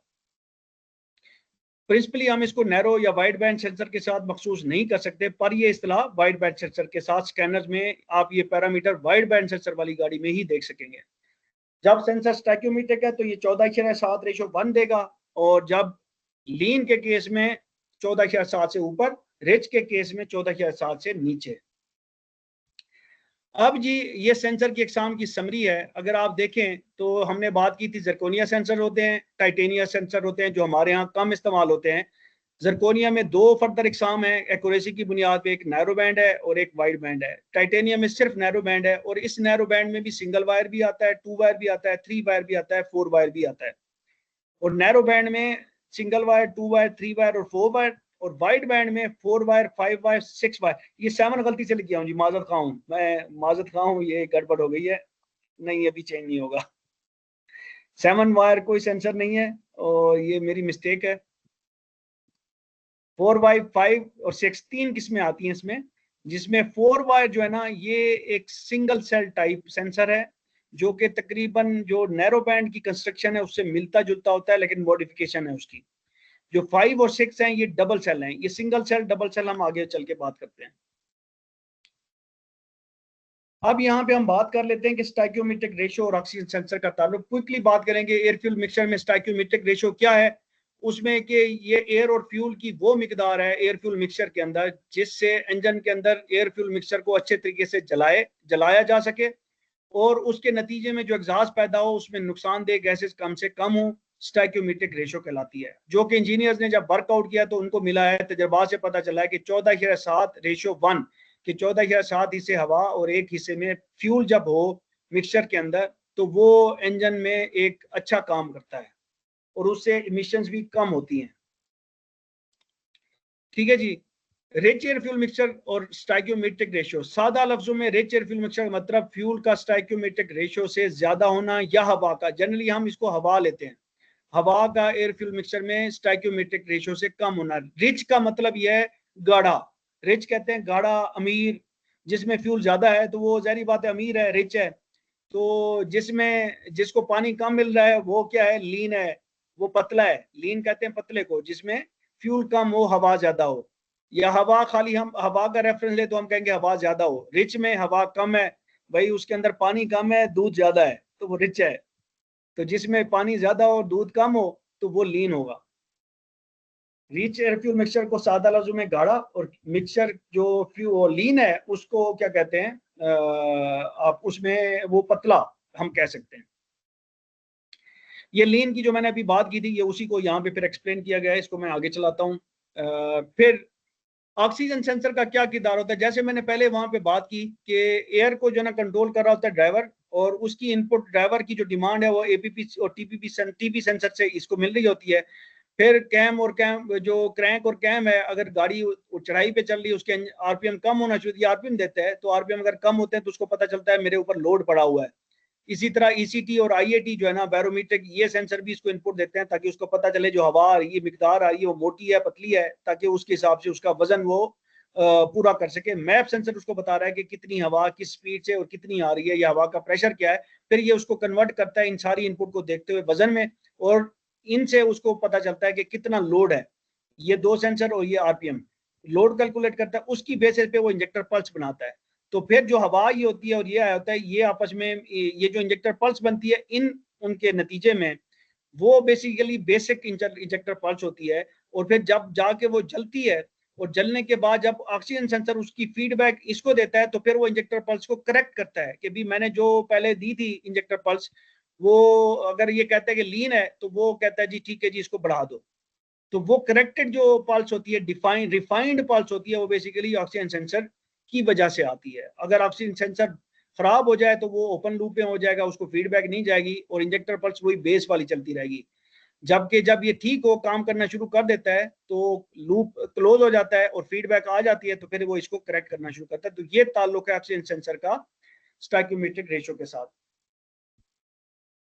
अच्छा, अब हम बात करते हैं, ये जो मैंने करेक्शन की बात की है यहाँ पे, कि वो रिफाइन करता है और करेक्ट करता है इंजेक्टर पल्स जो उसने बेस इन सेंसर के नतीजे में जो वर्कआउट करके कैलकुलेट किया है कि जी इतना मैंने फ्यूल भेजना है, तो फिर उसने इसको करेक्ट करना है। तो करेक्ट करने के लिए जो वो मैकेनिज्म यूज करता है कंप्यूटर, उसको कहते हैं फ्यूल ट्रिम्स। तो फ्यूल ट्रिम्स बेसिकली कहाँ से वो कैलकुलेट करता है, वो ऑक्सीजन सेंसर की आउटपुट को देखता है, जो इनपुट उसको आती है, ऑक्सीजन सेंसर की इनपुट जो ईसीयू को आती है, उसको देखते हुए वो फ्यूल ट्रिम्स, ट्रिम्स कहते हैं ट्रिमर, जैसे हमने सुना कि बाल काटने वाला, ट्रिम करने वाला, काटने वाला। इसमें ट्रिम के दोनों मतलब हैं, काटने वाला भी, उगाने वाला भी। जैसा कि नाम से जाहिर है कि ऐसी चीज जो फ्यूल को ट्रिम करती यानी काटती हो, पर यहाँ पे इससे मुराद वो मिकदार जो फ्यूल से काटी जाए यानी कम की जाए, या वो मिकदार जो फ्यूल में बढ़ाई जाए, उसको भी ट्रिम कहते हैं। इसको फ्यूल ट्रिम कहते हैं। ये इंजन में दो तरह की होती हैं, एक शॉर्ट टर्म फ्यूल ट्रिम और दूसरी long term fuel trim. Fuel TRIMS का ऑक्सीजन सेंसर से क्या ताल्लुक है? इंजन में ईसीयू मुख्तलिफ पैरामीटर, जैसे मैंने पीछे बताया कि आरपीएम है, लोड वगैरह है, इनको देख के इंजेक्टर पल्स डिफाइन करता है, और यही पल्स ही असल में इंजन में हवा के तनासुब से फ्यूल की मिकदार को डिफाइन, यानी ये जो पल्स है ये बेसिकली वही मिक्सचर ही बना रही होती है। एयर को देखते हुए फ्यूल उसमें डालती है तो एयर फ्यूल मिक्सचर बन रहा होता है। तो ऑक्सीजन सेंसर इस डिफाइंड पल्स के नतीजे में बनने वाले एयर फ्यूल मिक्सचर को एग्जॉस्ट के जरिए एनालाइज करता है, फीडबैक देता है इंजन को, और इंजन जो है ना फ्यूल टिम्स को जो है ना फिर फीडबैक के ऊपर फ्यूल टिम्स बनाता है, और फ्यूल टिम्स के जरिए वो डिसाइड करता है कि उसने जो पहले डिफाइन की थी इंजेक्टर पल्स, उसको कितना कम करना है या कितना ज्यादा करना है। जब ऑक्सीजन सेंसर एग्जॉस्ट में रिच कंडीशन देखता है तो ईसीयू को पता चल जाता है कि रिच है, तो ईसीयू अपने एल्गोरिथम की मदद से नेगेटिव फ्यूल ट्रिम, ऐसी ट्रिम जो पहले से डिफाइंड पल्स में विड्थ में फ्यूल की मिकदार कम कराए उसको कहते हैं नेगेटिव फ्यूल ट्रिम, और जो पहले से डिफाइंड पल्स विड्थ के अंदर यानी कि इंजेक्टर की जो पल्स है उसको बढ़ाए उसको हम कहते हैं पॉजिटिव ट्रिम। जो कम करे उसको कहते हैं नेगेटिव, और जो ज्यादा करे उसको कहते हैं पॉजिटिव। तो पॉजिटिव का साइन जब आप स्कैनर में देखते हैं तो ये प्लस साइन लगा नहीं होता, जिसके साथ कोई साइन नहीं होता उसको हम कहते हैं प्लस है। जिसके साथ माइनस साइन आ रहा होगा, जैसे यहाँ पे लेफ्ट साइड पे नीचे आप देखें तो यहाँ पे माइनस नजर आ रहा है, ये नेगेटिव ट्रिम है। तो होता ये है, ये जो रेड आपको ये नजर आ रहा है यहाँ पे, इसमें हो ये रहा है कि आपका ऑक्सीजन सेंसर काम कर रहा है, और आप ये देखेंगे ये उसकी वो दरमियान वाली वैल्यू है जिसके ऊपर स्टाइक्योमेट्रिक रेशियो देता है। ये narrow band oxygen sensor 0.45 volt के ऊपर जब होता है तो वो बताता है कि मैं स्टाइक्योमेट्रिक पे हूँ। तो लेकिन हो ये रहा होता है, हम जब स्कैनर पे देखते हैं, ग्राफ देखते हैं उसका नैरो बैंड का, तो वो इस तरह से फ्लक्चुएट कर रहा होता है, यानी कि वो वोल्टेज 0 की तरफ जा रही होती है, फिर ऊपर जो है ना 1 की तरफ जा रही होती है, फिर 0 की तरफ, बड़ी तेजी से ये फ्लक्चुएट स्विचिंग कर रही होती है। तो ये जब स्विचिंग कर रही होती हैं तो फ्यूल ट्रिम भी उसी हिसाब से उनके अपोजिट, यानी कि ये जब जाता है ये ऊपर की साइड आ गई आपकी, मैं हमेशा भूल जाता होता हूँ। हाँ जी, कोई मुझे बताएगा, जब वेन 1 की तरफ होगा तो क्या होगा, रिच होगा। तो जब रिच होगा तो वो ये बताएगा, फ्यूल ट्रिम बताएगी कि भाई आपने ये जब ठीक काम कर रही है ना, ये यहाँ से यहाँ तक ठीक काम कर रही है, तो जब वो रिच होगा वो कहेगी माइनस करो। जब वो लीन होगा, नीचे की तरफ होगा, तो वो कहेगा फ्यूल ट्रिम उसको इंजेक्टर पल्स को, कंप्यूटर को कहेगा कि इंजेक्टर पल्स के अंदर एक ऐड कर दो। तो फिर वो ऐड करेगा फ्यूल, वो फिर रिच हो जाएगा, तो आपके ऑक्सीजन सेंसर कहेगा कि भाई रिच हो गया। जब वो रिच हो जाएगा फिर वो फ्यूल ट्रिम को नेगेटिव करेगा। तो शॉर्ट टर्म फ्यूल ट्रिम भी आप देखेंगे, जैसे ऑक्सीजन सेंसर के वोल्टेज अप डाउन हो रहे हैं, शॉर्ट टर्म फ्यूल ट्रिम भी उसी के साथ अप डाउन हो रही है। अब मिसाल के तौर पे आप उसी गाड़ी के अंदर जो है ना एक वैक्यूम लीक कर देते हैं, आप कर देते हैं, कोई जो है ना इनटेक मैनिफोल्ड से कोई पाइप हटा देते हैं, तो वो बाहर से हवा सक करना शुरू कर देता है। तो क्या होगा, ऑक्सीजन सेंसर ये देखेगा कि यार फ्यूल इतना आ नहीं रहा, हवा ज्यादा आ गई है, तो वो आपको बिल्कुल नीचे की तरफ आएगा कि जी मैं इस वक्त लीन हूँ। तो फ्यूल ट्रिम क्या, ईसीयू क्या करेगा, देखेगा लीन है तो फ्यूल ट्रिम में वो करेगा ऐड करो भाई, प्लस करेगा, प्लस 1 करेगा, फिर वो कहेगा रिस्पांस चेंज हुआ कि नहीं। यहाँ पे आप देखें ना कि जैसे वो प्लस करता है रिस्पांस चेंज होता है, जैसे माइनस करता है ऑक्सीजन सेंसर का, क्योंकि फ्यूल ऐड होता है तो वो रिच हो जाता है मिक्सचर। जब स्टैक्योमेट्रिक अगर रेशो अच्छी चल रही है, इंजन सही बर्निंग हो रही है, तो वो तो यहाँ पे स्ट्रेट लाइन आनी चाहिए, लेकिन ये फ्यूल ट्रिम ही है जो उसको स्विच कराती है। इससे बेसिकली फायदा मिलता है, हम आगे बात करेंगे कि इससे बेसिकली ईसीयू ऑक्सीजन सेंसर को मॉनिटर करता है कि वो रिस्पांस ठीक दे रहा है कि नहीं दे रहा। तो बहरहाल ये अब लीन जब आपने कर दिया तो वो उसको कहेगा प्लस करो, फिर रिस्पांस कोई नहीं चेंज हुआ, फिर कहेगा प्लस करो, ये यहाँ पे उसने मजीद प्लस कराया, +2 करा दिया, फिर कहेगा प्लस करो, अब नीचे वाले ग्राफ पे आ जाए, तो उसने उसको +3 करा दिया, फिर रिस्पांस देखेगा सेंसर का, वो कहेगा मैं लीन हूं भाई, फिर वो प्लस कराएगा, +4 हो गया, फिर वो रिस्पांस देगा। तो अब जहां पे उसका रिस्पांस चेंज हुआ प्लस करने पे, तो वो पता चलेगा उसको कि भाई ये तो यहाँ पे इसने रिस्पांस दिया है, तो वहां पे उसकी शॉर्ट टर्म जो है ना फिर वो करेगी। अब ये इतना ट्रेंड आ गया है इसके अंदर कि ये शॉर्ट टर्म जो ना ऊपर ही जाई जा रही है, तो वो फिर इसको कन्वर्ट करता है लीन की तरफ। वो कैसे कन्वर्ट करता है, यहाँ पे देखें, यहाँ पे उसने देखा, तो इन्होंने क्या किया, लॉन्ग टर्म के अंदर long term fuel trim basically memorise करता है, वो देखता है कि इसका ट्रेंड ऊपर की तरफ है, तो उसके हिसाब से वो देखता है कि जहां पे ये सेटल हो रही है, ये जो यहाँ पे आके तकरीबन उसको मिला कि यहाँ पे आई है, तो उसका रिस्पांस चेंज हुआ है। जब फिर उसने वापस किया तो फिर रिस्पांस चेंज हुआ, तो उसको पता चल गया कि ये जो ना यहाँ पे अपना रिस्पांस रख रहा है, जो एग्जॉस्ट है यहाँ पे फ्यूल ट्रिम के ऊपर सेंसर रिस्पांस दे रहा है। तो फिर वो क्या करेगा, इस जगह के ऊपर जो लॉन्ग टर्म फ्यूल ट्रिम है, मिसाल के तौर पे ये जो ना फ्यूल ट्रिम है कोई +3 है, तो वो +3 जो है ना लॉन्ग टर्म फ्यूल ट्रिम में दे देगा, यानी कि +3 वो +3 फ्यूल तो करता रहेगा। और जो आपकी जब वो +3 करेगा, वो +3 का इफेक्ट तो यहाँ पे आ गया, तो आपकी जो ये शॉर्ट टर्म है ये नीचे आ जाएगी, फिर उसी तरह से इसी मोड में आ जाएगी, और प्लस वाली यहाँ पे मौजूद रहेगी। ठीक है जी। तो मैं इसको मुख्तसर लफ्जों में ये बताऊं कि जो शॉर्ट टर्म फ्यूल ट्रिम है वो ऑक्सीजन के सेंसर के रिस्पांस के साथ चल रही होती है। जब वो शॉर्ट टर्म ज्यादा देर ऊपर की तरफ, रिच की तरफ या लीन की तरफ रहना शुरू करती है, तो वो एक ट्रेंड सा बनता है जिसपे इश्यू ये करता है कि मिसाल के तौर पे +3 पे रह रही है, तो वो +3 कहता है कि लॉन्ग टर्म तुम ले लो, और वो लॉन्ग टर्म +3 जो ना इंजेक्टर पल्स में वो ऐड कराती रहेगी फ्यूल के अंदर।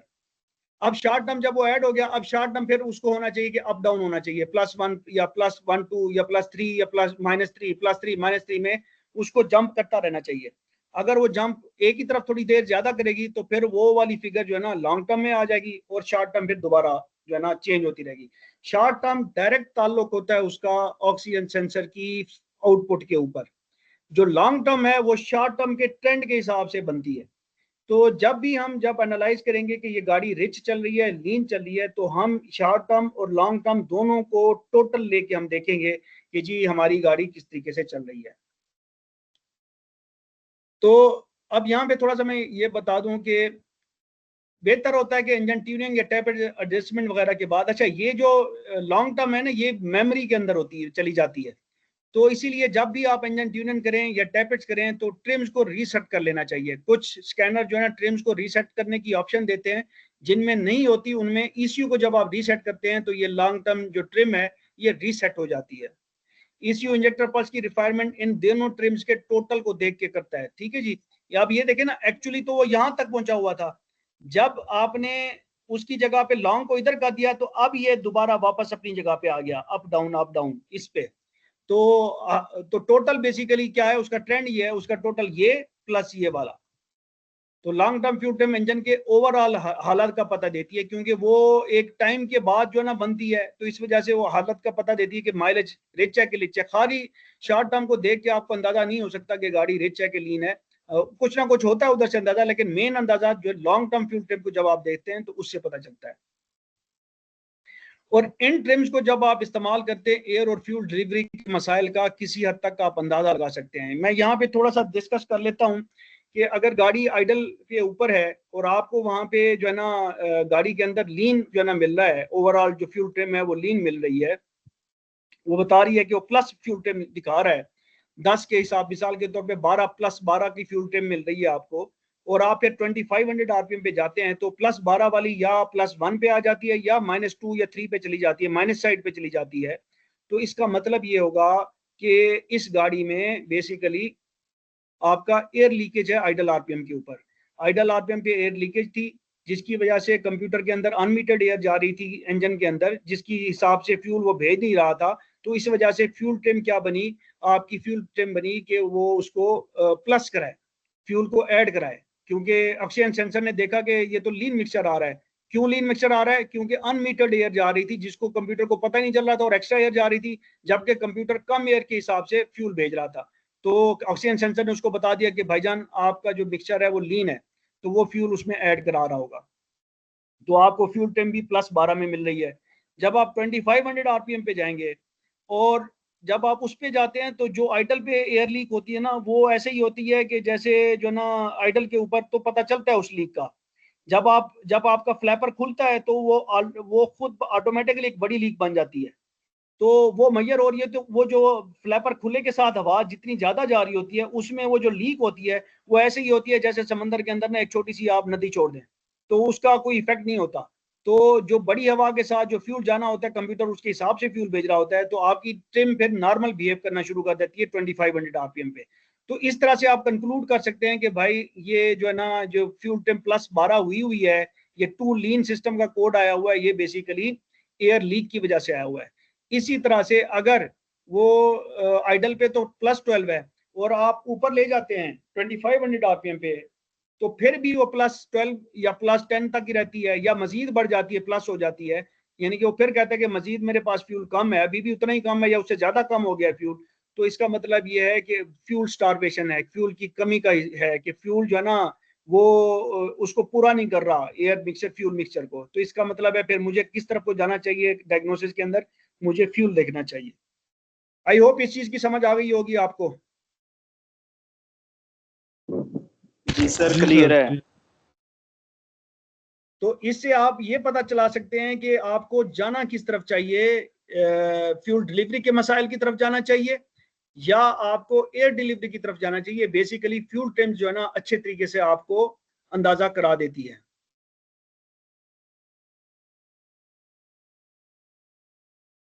अच्छा जी, पॉइंटर, मुझे लग रहा था कि ये जो है ना लंबा हो जाएगा, लंबा होता ही जा रहा है। सवाल है कि जब फ्यूल टेम स्टोइकियोमेट्रिक रेशियो को करेक्ट कर रही होती हैं तो फिर भी फ्यूल माइलेज क्यों खराब हो रही है?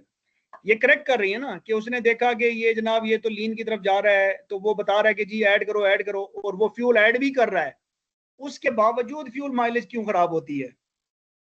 हाँ जी, कोई जवाब दे सके? ये एक वेबिनार में इसके ऊपर डिस्कशन भी हुई थी बड़ी अच्छी खासी। सर जी, जब लोड पड़ रहा हो गाड़ी के ऊपर, जब लोड हो या उससे ज्यादा जोर लगाना पड़ रहा हो। नहीं जी नहीं, हम बात कर रहे हैं कि लोड है तो उसके हिसाब से फ्यूल ट्रिम श्रिम आ गई ना, तो वो उसने करेक्शन भी दे दी एग्जॉस्ट को देखते हुए फाइनल, तो उसने बता दिया कि भाई इतना फ्यूल ऐड करो, कंप्यूटर ने ऐड भी कर दिया। तो जब वो करेक्शन मिल रही है उसको, तो उस पर तो उसकी माइलेज पे ठीक रहनी चाहिए, तो फिर खराब क्यों होती है माइलेज? हाँ जी, कोई अजहर भाई, एनीबॉडी? सर फ्यूल जो है वो लो क्वालिटी का हो सकता है। नहीं नहीं जी, हम उसकी बात ही नहीं करें, हम ये बात कर रहे हैं सिंपल, बाकी चीजें भूल जाएंगे, ये खराब, उसमें ये खराब हो गया वो खराब, हम ये बात नहीं कर रहे। चीजें सारी ठीक हैं, जो करेक्शन चाहिए थी कंप्यूटर को वहां पे, मिसाल के तौर पे किसी लीक की वजह से अनमीटर्ड एयर जा रही थी, फ्यूल कम जा रहा था, लेकिन ऑक्सीजन सेंसर ने उसको बता दिया कि भाई तेरा फ्यूल कम है, तू फ्यूल ज्यादा कर। उसने फ्यूल ज्यादा कर दिया, अब फिर भी फ्यूल माइलेज खराब है, तो फिर करेक्शन का क्या फायदा आया? और कोई गड़बड़ नहीं है गाड़ी के अंदर, इंजन के अंदर, तो फिर क्या फायदा आया? तो होता ये है कि भाई, कि जब आप एक्सेलेटर देते हैं गाड़ी को, एक्सेलरेट करते हैं तो या छोड़ते हैं, दोनों सूरतों में क्या होता है, आपकी गाड़ी ओपन लूप में चली जाती है, क्लोज लूप में नहीं रहती। जब ओपन लूप में जाएगी, जिस जिस वक्त आप एक्सेलेटर का पेंडा करेंगे, तो ओपन लूप में जाएगी, तो उस वक्त ये करेक्शन इनइफेक्टिव हो जाएगी, इसका कोई मतलब नहीं होगा। तो गाड़ी फिर उसी पे चली जाएगी जिसमें वो फ्यूल कम भेज रहा था, तो वो फ्यूल कम ही होगा उसके लिए। तो इनकी वजह से माइलेज में प्रॉब्लम आती है। ठीक है जी, अगर आप इसमें कंट्रोल करें, इसीलिए कहा भी जाता है कि एक्सेलेटर जो है ना, गाड़ी को एक्सेलरेट ज्यादा ना किया करें गैर जरूरी तौर पे, क्योंकि फ्यूल ज्यादा खाती है। क्यों फ्यूल ज्यादा खाती है? कि वो ओपन लूप में चलती है। तो ये वजह है कि जी करेक्शन होने के बावजूद, जब कोई बंदे की हैबिट पैटर्न ऐसी हो, या वैसे भी जरूरत पड़ती रहती है कि बाज़ औक़ात आप रुक जाते हैं, शहर के अंदर होते हैं, फिर एक्सेलेटर देते हैं, तो जब भी आप एक्सेलेटर को प्रेस करेंगे, जब आप एक क्रूज में जाते हैं, क्रूज का मतलब ये होता है कि एक ही पोजीशन पे आपने एक्सेलेटर रखा हुआ है, तो उसमें क्या होता है, वो दबता नहीं है, वो क्लोज रूम में ज्यादा देर रहती है, क्लोज रूम में सारी करेक्शन ये वाली मिल रही होती है उसको, तो फ्यूल माइलेज बहुत आइडियल मिलती है आपको। लेकिन जहां पे आप एक्सेलेटर अप डाउन करते रहेंगे, वहां पे क्या होगा, वो ओपन लूप जाती रहेगी, जब ओपन लूप जाती रहेगी, ये करेक्शन इनइफेक्टिव होंगी, तो फ्यूल माइलेज खराब होती है। आगे चलते हैं जी, नैरो बैंड, मेरा कोशिश है मैं नैरो बैंड पूरा कवर कर लूं।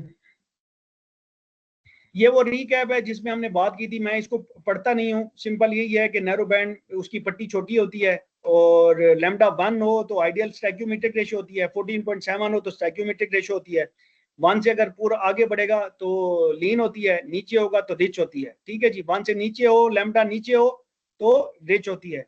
और वाइट जो नैरो बैंड है उसकी पट्टी छोटी होती है, वो सिर्फ और सिर्फ गाड़ी इंजन को, ईसीयू को ये बताता है कि ये लीन है या रिच है, कितनी लीन है कितनी रिच है ये नहीं बताता।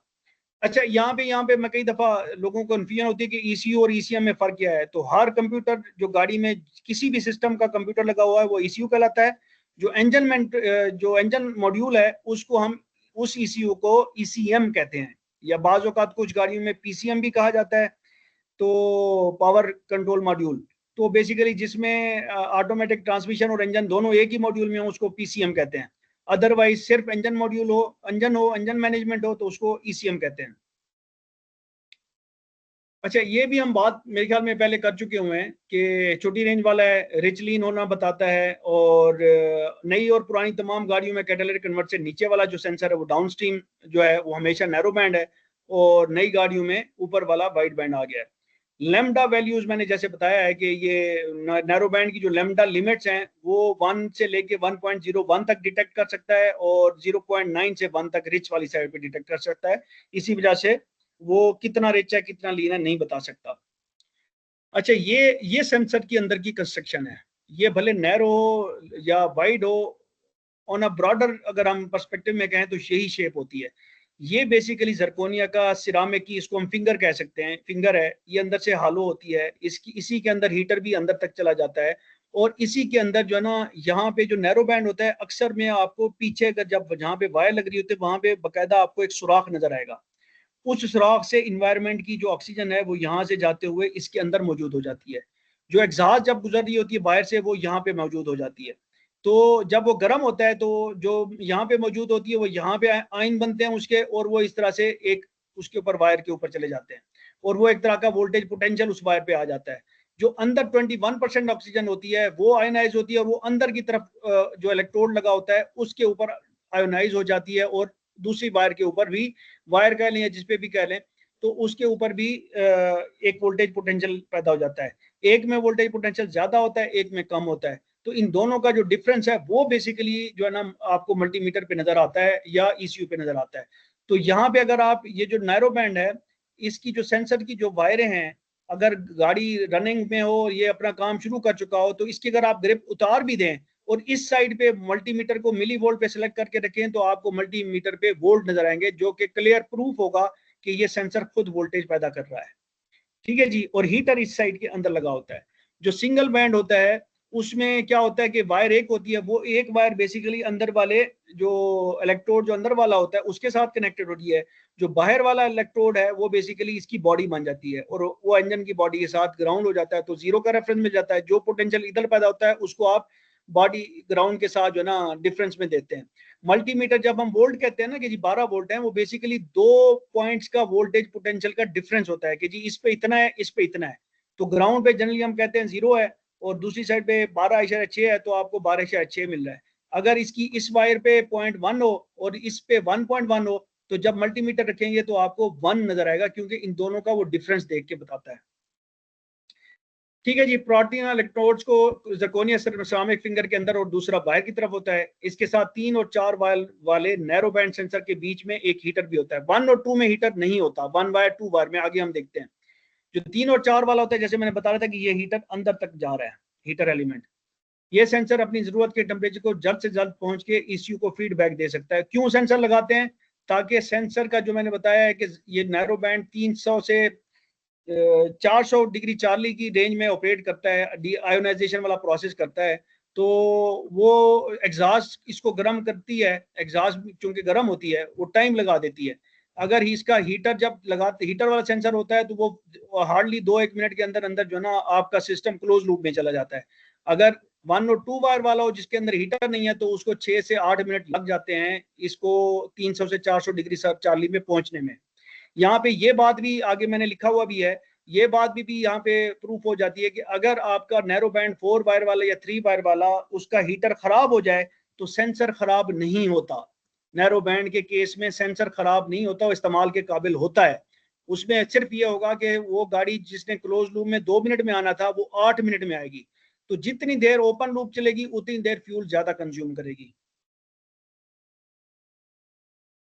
अब ये वही है कि ये जनाब आपकी एग्जॉस्ट इस तरफ से लेफ्ट से राइट को जा रही है एग्जॉस्ट, और ये आपका ऑक्सीजन सेंसर लगा हुआ है। इसके अंदर सिरामिक सेल है और उसके अंदर एक हीटर लगा हुआ है। हीटर के लिए बैटरी से 12 वोल्ट आते हैं और नेगेटिव जो है ना वहाँ पे ईसीयू कंट्रोल कर रहा होता है। 2 इलेक्ट्रोड लगे हुए हैं, दोनों यहाँ पे ईसीयू की तरफ जा रहे हैं। 2 इलेक्ट्रोड जो सिरामिक के अंदर और बाहर लगा हुआ है। तो ये जब इधर आते हैं ये आयनाइज होते हैं इधर, और यहाँ पे एक जो है वोल्टेज पोटेंशियल बनता है, एक अंदर वाले इलेक्ट्रोड पे वोल्टेज पोटेंशियल मिलता है, और ईसीएम इन दोनों के वोल्टेज पोटेंशियल का डिफरेंस जो है ना वो देख रहा होता है, जो कि 0 से 1 वोल्ट पे आता है। और ये काम कब शुरू करता है? जब 300 डिग्री चार्ली से ऊपर जिसका टेम्परेचर जाता है। इसी को जो है ना वर्किंग प्रिंसिपल, इसको ना जो ये बन रहा है ना जिरकोनिया की प्लेट है, एक साइड पे ऑक्सीजन फ्रेश ऑक्सीजन है, ये इस साइड पे जैसे मैं यहाँ पे बता रहा था ना कि इधर से सुराख होता है, कुछ सेंसर के अंदर सुराख नजर आता है बाकायदा, कुछ में जो ना जो उसकी हार्नेस की जो वो स्लीव होती है वो भी अंदर गई होती है सेंसर के। तो उस स्लीव के जरिए यानी कनेक्टर के जरिए जो फ्रेश एयर है वो इधर जाती है। तो कनेक्टर में बाज औकात ना लोग कुछ जो ना वो कंटैक्ट क्लीनर के चक्कर में ना एंटी ग्रीस डाल देते हैं, डी ग्रीसर डाल देते हैं। तो वो डीग्रीसर उस सुराख को बंद करता है, जिसकी वजह से ये जो ऑक्सीजन यहाँ पे फ्रेश ऑक्सीजन आना होता है वो नहीं आ पाती और इसका रिस्पांस खराब हो जाता है। या ये सुराख जो ना इसमें मट्टी शट्टी डल जाती है, बंद हो जाता है, तो उससे इसके रिस्पांस में फर्क आता है। वाइड बैंड के केस में कुछ सेंसर ऐसे हैं जिसमें इस ऑक्सीजन की जरूरत नहीं होती, उसमें एक एनक्लोज चैम्बर के अंदर परमानेंटली ऑक्सीजन अवेलेबल रहती है रेफरेंस के लिए। और इसका मकसद यही होता है कि ये जो ना रेफरेंस के तौर पे रेफरेंस वोल्टेज दे सके कि जी आयनाइज होके यहाँ पे वोल्टेज दिखा सके। इसी सेल को, इसको कहते हैं हम नर्नेस्ट सेल, यानी कि जर्कोनिया की प्लेट है, फिंगर है, उसके अंदर ऑक्सीजन फ्रेश एयर है और उसके बाहर एग्जॉस्ट है। तो अंदर वाली साइड पे एक इलेक्ट्रोड लगा हुआ है और एक बाहर वाली एग्जॉस्ट वाली साइड पे इलेक्ट्रोड लगा हुआ है। तो इन दोनों में जब ये एग्जॉस्ट वाली जो ऑक्सीजन जो इसमें मौजूद होती है वो थोड़ी होती है, मिसाल के तौर पे जब स्टाइक्योमीटर का तो तकरीबन 1.5 से 2% होगी, तो वो थोड़े आयन डालेगी, इसमें 21% ज्यादा आयन डालेगी। तो यहाँ पे आपको जीरो, उसकी सेटिंग इस तरह से हुई होती है सर्किट की कि वो आउटपुट में 0 वोल्ट देता है। जब इसमें डिस्टर्बेंस इसमें होती है तो वो जो डिस्टर्बेंस 0 से जब वो 1.5-2 से जो है ना 4 पे पहुंचता है, तो उसका फर्क जो है ना इससे कम हो जाता है, फर्क कम हो जाएगा तो वोल्टेज ज्यादा हो जाएगी।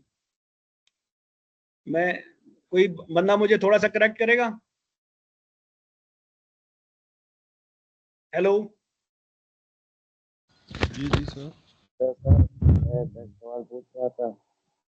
नहीं, आवाज नहीं आ रही आपकी। अच्छा, 21% अंदर मौजूद है। अच्छा छोड़ दें, आवाज नहीं आ रही यहाँ पे आपकी सही। ये अंदर का हिस्सा है और यहाँ पे बाहर का हिस्सा है सेंसर का। ये यूं सेंसर लगा हुआ है, ऊपर से नीचे एग्जॉस्ट आ रही है, ठीक है जी। अंदर 21% ऑक्सीजन मौजूद है और जो कि मैंने बताया सुराख के जरिए सेंसर जब खास टेम्परेचर हासिल कर रहा है, हाउसिंग में 21% ऑक्सीजन आयनाइज हो जाएगी और एग्जॉस्ट में मौजूद ऑक्सीजन को आयनाइज करना, इन दोनों को आयनाइज करना शुरू हो जाएगी। दोनों साइडों पे आयंस अंदर और बाहर वाले इलेक्ट्रोड पे जमा हो जाएंगे। इसके अंदर वाले इलेक्ट्रोड पे जमा होंगे, इसके बाहर वाले पे। तो दोनों का पोटेंशियल डिफरेंस जो मैं बार बार कर रहा हूँ, तो जब स्टाइक्योमीटर होगी, यानी कि यहाँ से 1.5 से 2% ऑक्सीजन इधर होगी और 21% इधर होगी, तो ये क्या करेगा, 0.45 वोल्टेज पोटेंशियल निकालेगा। जब एग्जॉस्ट रिच होगी, यानी कि इसमें ऑक्सीजन मजीद कम होगी, तो डिफरेंस मजीद बढ़ जाएगा, ठीक है। जब बढ़ जाएगा तो वोल्टेज भी बढ़ जाएंगे, डिफरेंस बढ़ जाएगा। जब ऑक्सीजन 1.5% से भी कम हो जाएगी, तो ये तो 21% ही रहेगी, तो इन दोनों का आपस में डिफरेंस बढ़ जाएगा, तो आयंस का भी डिफरेंस बढ़ जाएगा, तो ऑक्सीजन का जो नेट आउटपुट है वो भी बढ़ जाएगा। और अगर ये ज्यादा हो जाएगी तो डिफरेंस कम हो जाएगा, जो मैं अभी पहले कह रहा था। जब कम हो जाएगा तो आउटपुट भी आपकी कम हो जाएगी, डिफरेंस कम हो जाएगा तो आउटपुट भी कम होगी। एग्जॉस्ट लीन सर एक सवाल है। अंदर और बाहर। जी जी जी। सर ये जो आप फ्रेश एयर का कह रहे हैं 21% हो गई, तो हीटर एलिमेंट लगा होता है क्या? हीटर एलिमेंट की वजह से उसके अंदर फिर भी ऑक्सीजन कुछ बर्न नहीं हो जाती? इसीलिए तो मैं कह रहा हूँ, जो फ्रेश एयर की हम बात कर रहे हैं, वो जो सुराख की बात कर रहे हैं, जब वो बंद होगा, मैंने पीछे एक बात की है, मैंने कहा जी कुछ वाइड बैंड ऐसे हैं जिसमें चैम्बर क्लोज होता है और उसमें ऑक्सीजन बाहर कोई सुराख कहीं से नहीं आ रही होती, वो जो शुरू में फैक्ट्री में डाली जाती है वही रहती है। उसमें जो आपका हीटर होता है वो अलहदा लगा होता है, वो बर्न नहीं कराता। अब इधर ही हीटर लगा हुआ है, तो ये जो है ना ऑक्सीजन सेंसर जो है ना, ये जो ऑक्सीजन फ्रेश है, तो इसलिए इसका बाहर से दुनिया से कनेक्ट रहना जरूरी है, ताकि ये अगर हीटर की वजह से अफेक्टेड हो तो बाहर वाली ऑक्सीजन यहाँ पे 21% यहाँ पे अवेलेबल रहती रहे। ठीक है जी, आपकी बात बिल्कुल ठीक पहुंचे आप। हाँ जी, I hope I have answered your thank you question. Sir. तो हाँ जी, सवाल है कि इस नेरोबीन ऑक्सीजन का लोकेशन कहाँ पर होता है? आरिस दोबारा जरा ऊंचा बोलो, नहीं समझ में आ रही बेटा। मेरा सवाल ये है कि इस ऑक्सीजन का लोकेशन कहाँ पर होता है? जो मैंने आपको बताया ना, यहाँ पे ये आपको झरी सी नजर आ रही है, यहाँ पे जहां हाँ। से तारे निकल रही होती है सेंसर से बाहर की तरफ, वहां पे बकायदा एक सुराख आपको बहुत सारे सेंसर्स में मिलेगा, जिसमें जो स्लीव डली होती है ना तारों के ऊपर ब्लैक कलर की, ठीक है ना, उनके ऊपर स्लीव डली होती है। वहां पे जिन सेंसर के अंदर यहाँ पे गैप होता है, स्लीव अंदर नहीं गई होती, सेंसर की बॉडी में नहीं गई होती, तो वहां पे आपको बकायदा सुराख मिलेगा। मेरे शॉर्ट्स में अगर आप जाके देखेंगे, मैंने एक सेंसर दिखाया है जिसके अंदर सुराख उसका मैंने दिखाया, यहाँ पे सुराख है। और कुछ सेंसर ऐसे होते हैं जिनकी वो जो ब्लैक स्लीव होती है वो अंदर तक गई होती है, वो हमें नजर नहीं आती अंदर जब जा रही होती है, तो उस स्लीव के जरिए जाते हैं, और वो स्लीव ऊपर जो है ना कनेक्टर के ऊपर कनेक्टेड होती है। ये जो कनेक्टर मैंने दिखाया था ना सेंसर का, ये स्लीव अंदर तक जा रही होगी, ये अभी नहीं अंदर जा रही, तो यहाँ पे सुराख होगा नैरो बैंड के केस में। सिर्फ मैं बात कर रहा हूँ नैरो बैंड की, तो यहाँ पे सुराख दिखा। ये स्लीव जो अंदर जा रही होगी वो यहाँ तक, यहाँ से भी इधर तक अंदर जा रही होगी, तो उसकी जो ऑक्सीजन है इस कनेक्टर के जरिए अंदर जाती है, स्लीव के होती हुई इस सेंसर के अंदर पहुंचती है। समझ आ गई जी? सुराख जो है इस जगह के ऊपर है, इसकी टॉप पे जहां पे तार कनेक्ट हो रही है, उसी के साथ ही इस सरफेस के ऊपर। बहुत शुक्रिया सर। वेलकम।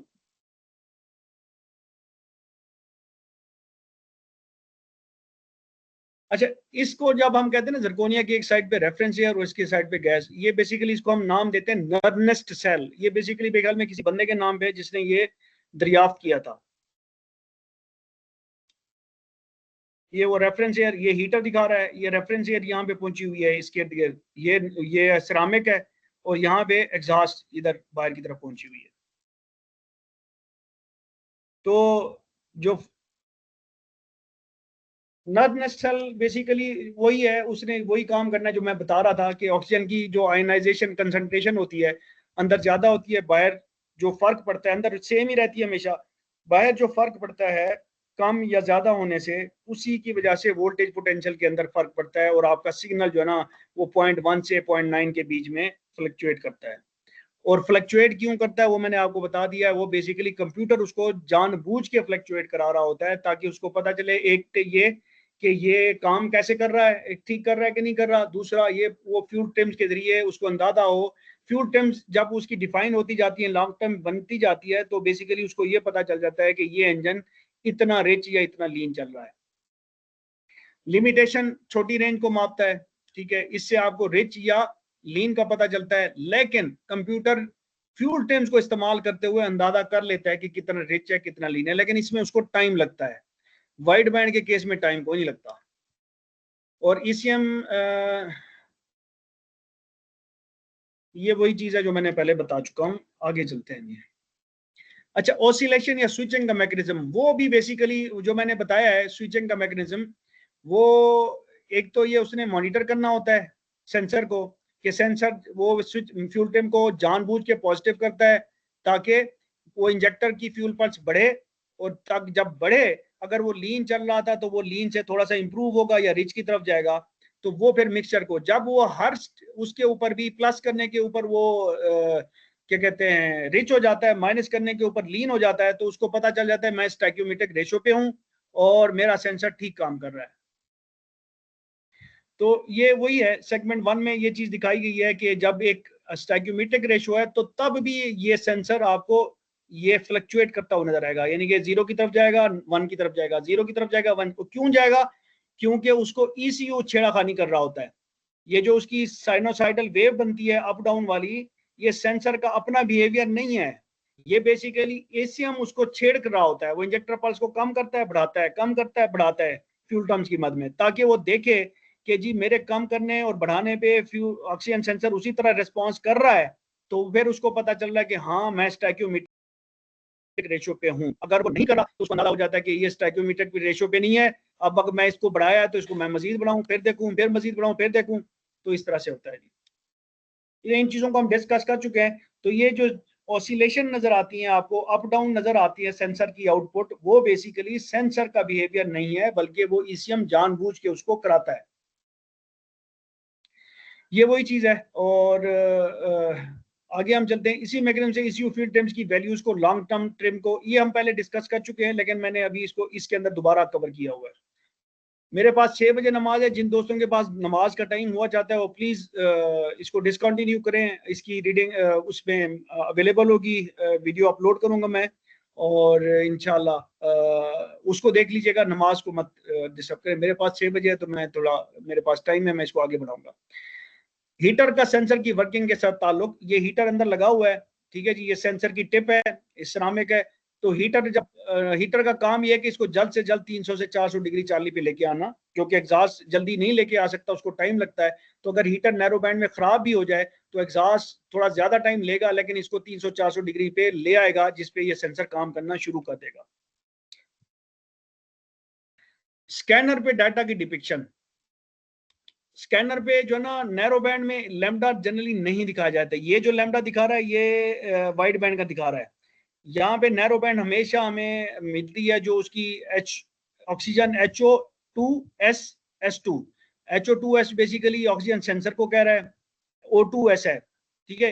H है हीटेड, यानी कि हीट हुआ O2 ऑक्सीजन, S सेंसर, और S2 क्या, स्टीम 2, यानी कि कैटालिटिक के बाद वाला, ठीक है जी। HO2S S2 का क्या मतलब है, हीटेड ऑक्सीजन, O2 का ऑक्सीजन और सेंसर, और S2 स्टीम 2। इसकी वोल्टेज 0.76 है। वोल्टेज ज्यादा है तो अंदर और बाहर की ऑक्सीजन का डिफरेंस ज्यादा है, ठीक है जी। वोल्टेज 0.45 से ज्यादा है, 0.45 स्टैक्योमीटर को शो करती है। तो इसका क्या मतलब हुआ, आपका इंजन क्या चल रहा है, कोई बताएगा जी। वोल्टेज तब ज्यादा आएगी लीड्स के ऊपर जब डिफरेंस ज्यादा होगा 21% और 1.5% वाली ऑक्सीजन के बीच में, और 1.5% वाली ही कम या ज्यादा होगी। तो जब फर्क ज्यादा है तो इसका मतलब ये है 0.45 से ज्यादा है, तो इसका मतलब ये है कि जो एग्जॉस्ट वाली ऑक्सीजन है वो कम हुई है, कम हुई है तो रिच है, रिच, ठीक है जी। मैं फिर भी इसके बावजूद इस कॉन्सेप्ट को जानने के बावजूद मैं अक्सर भूल जाता होता हूँ। तो ये इस तरह से डिपिक्ट करता है जी। जो वाइड बैंड है उसमें ये हम आगे भी देख लेंगे। और लैम्डा, लैम्डा जो है ना इसको इस तरह से डिपिक्ट करेगा। अब लैम्डा देखिए, मैंने कहा था 1 से ऊपर है तो यानी कि 14.7 से ज्यादा एयर है और फ्यूल वही एक है, तो ये क्या बता रहा है, ये लीन बता रहा है।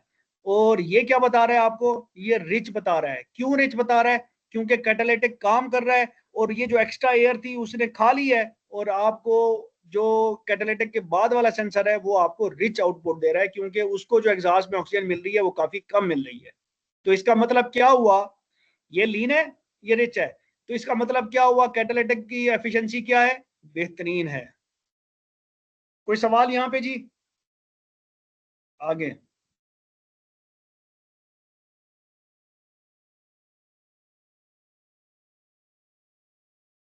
नैरो बैंड सेंसर सर्किटरी और टेस्टिंग पे हम आ गए हैं कि single wire narrow band oxygen sensor खुद वोल्टेज पैदा करता है।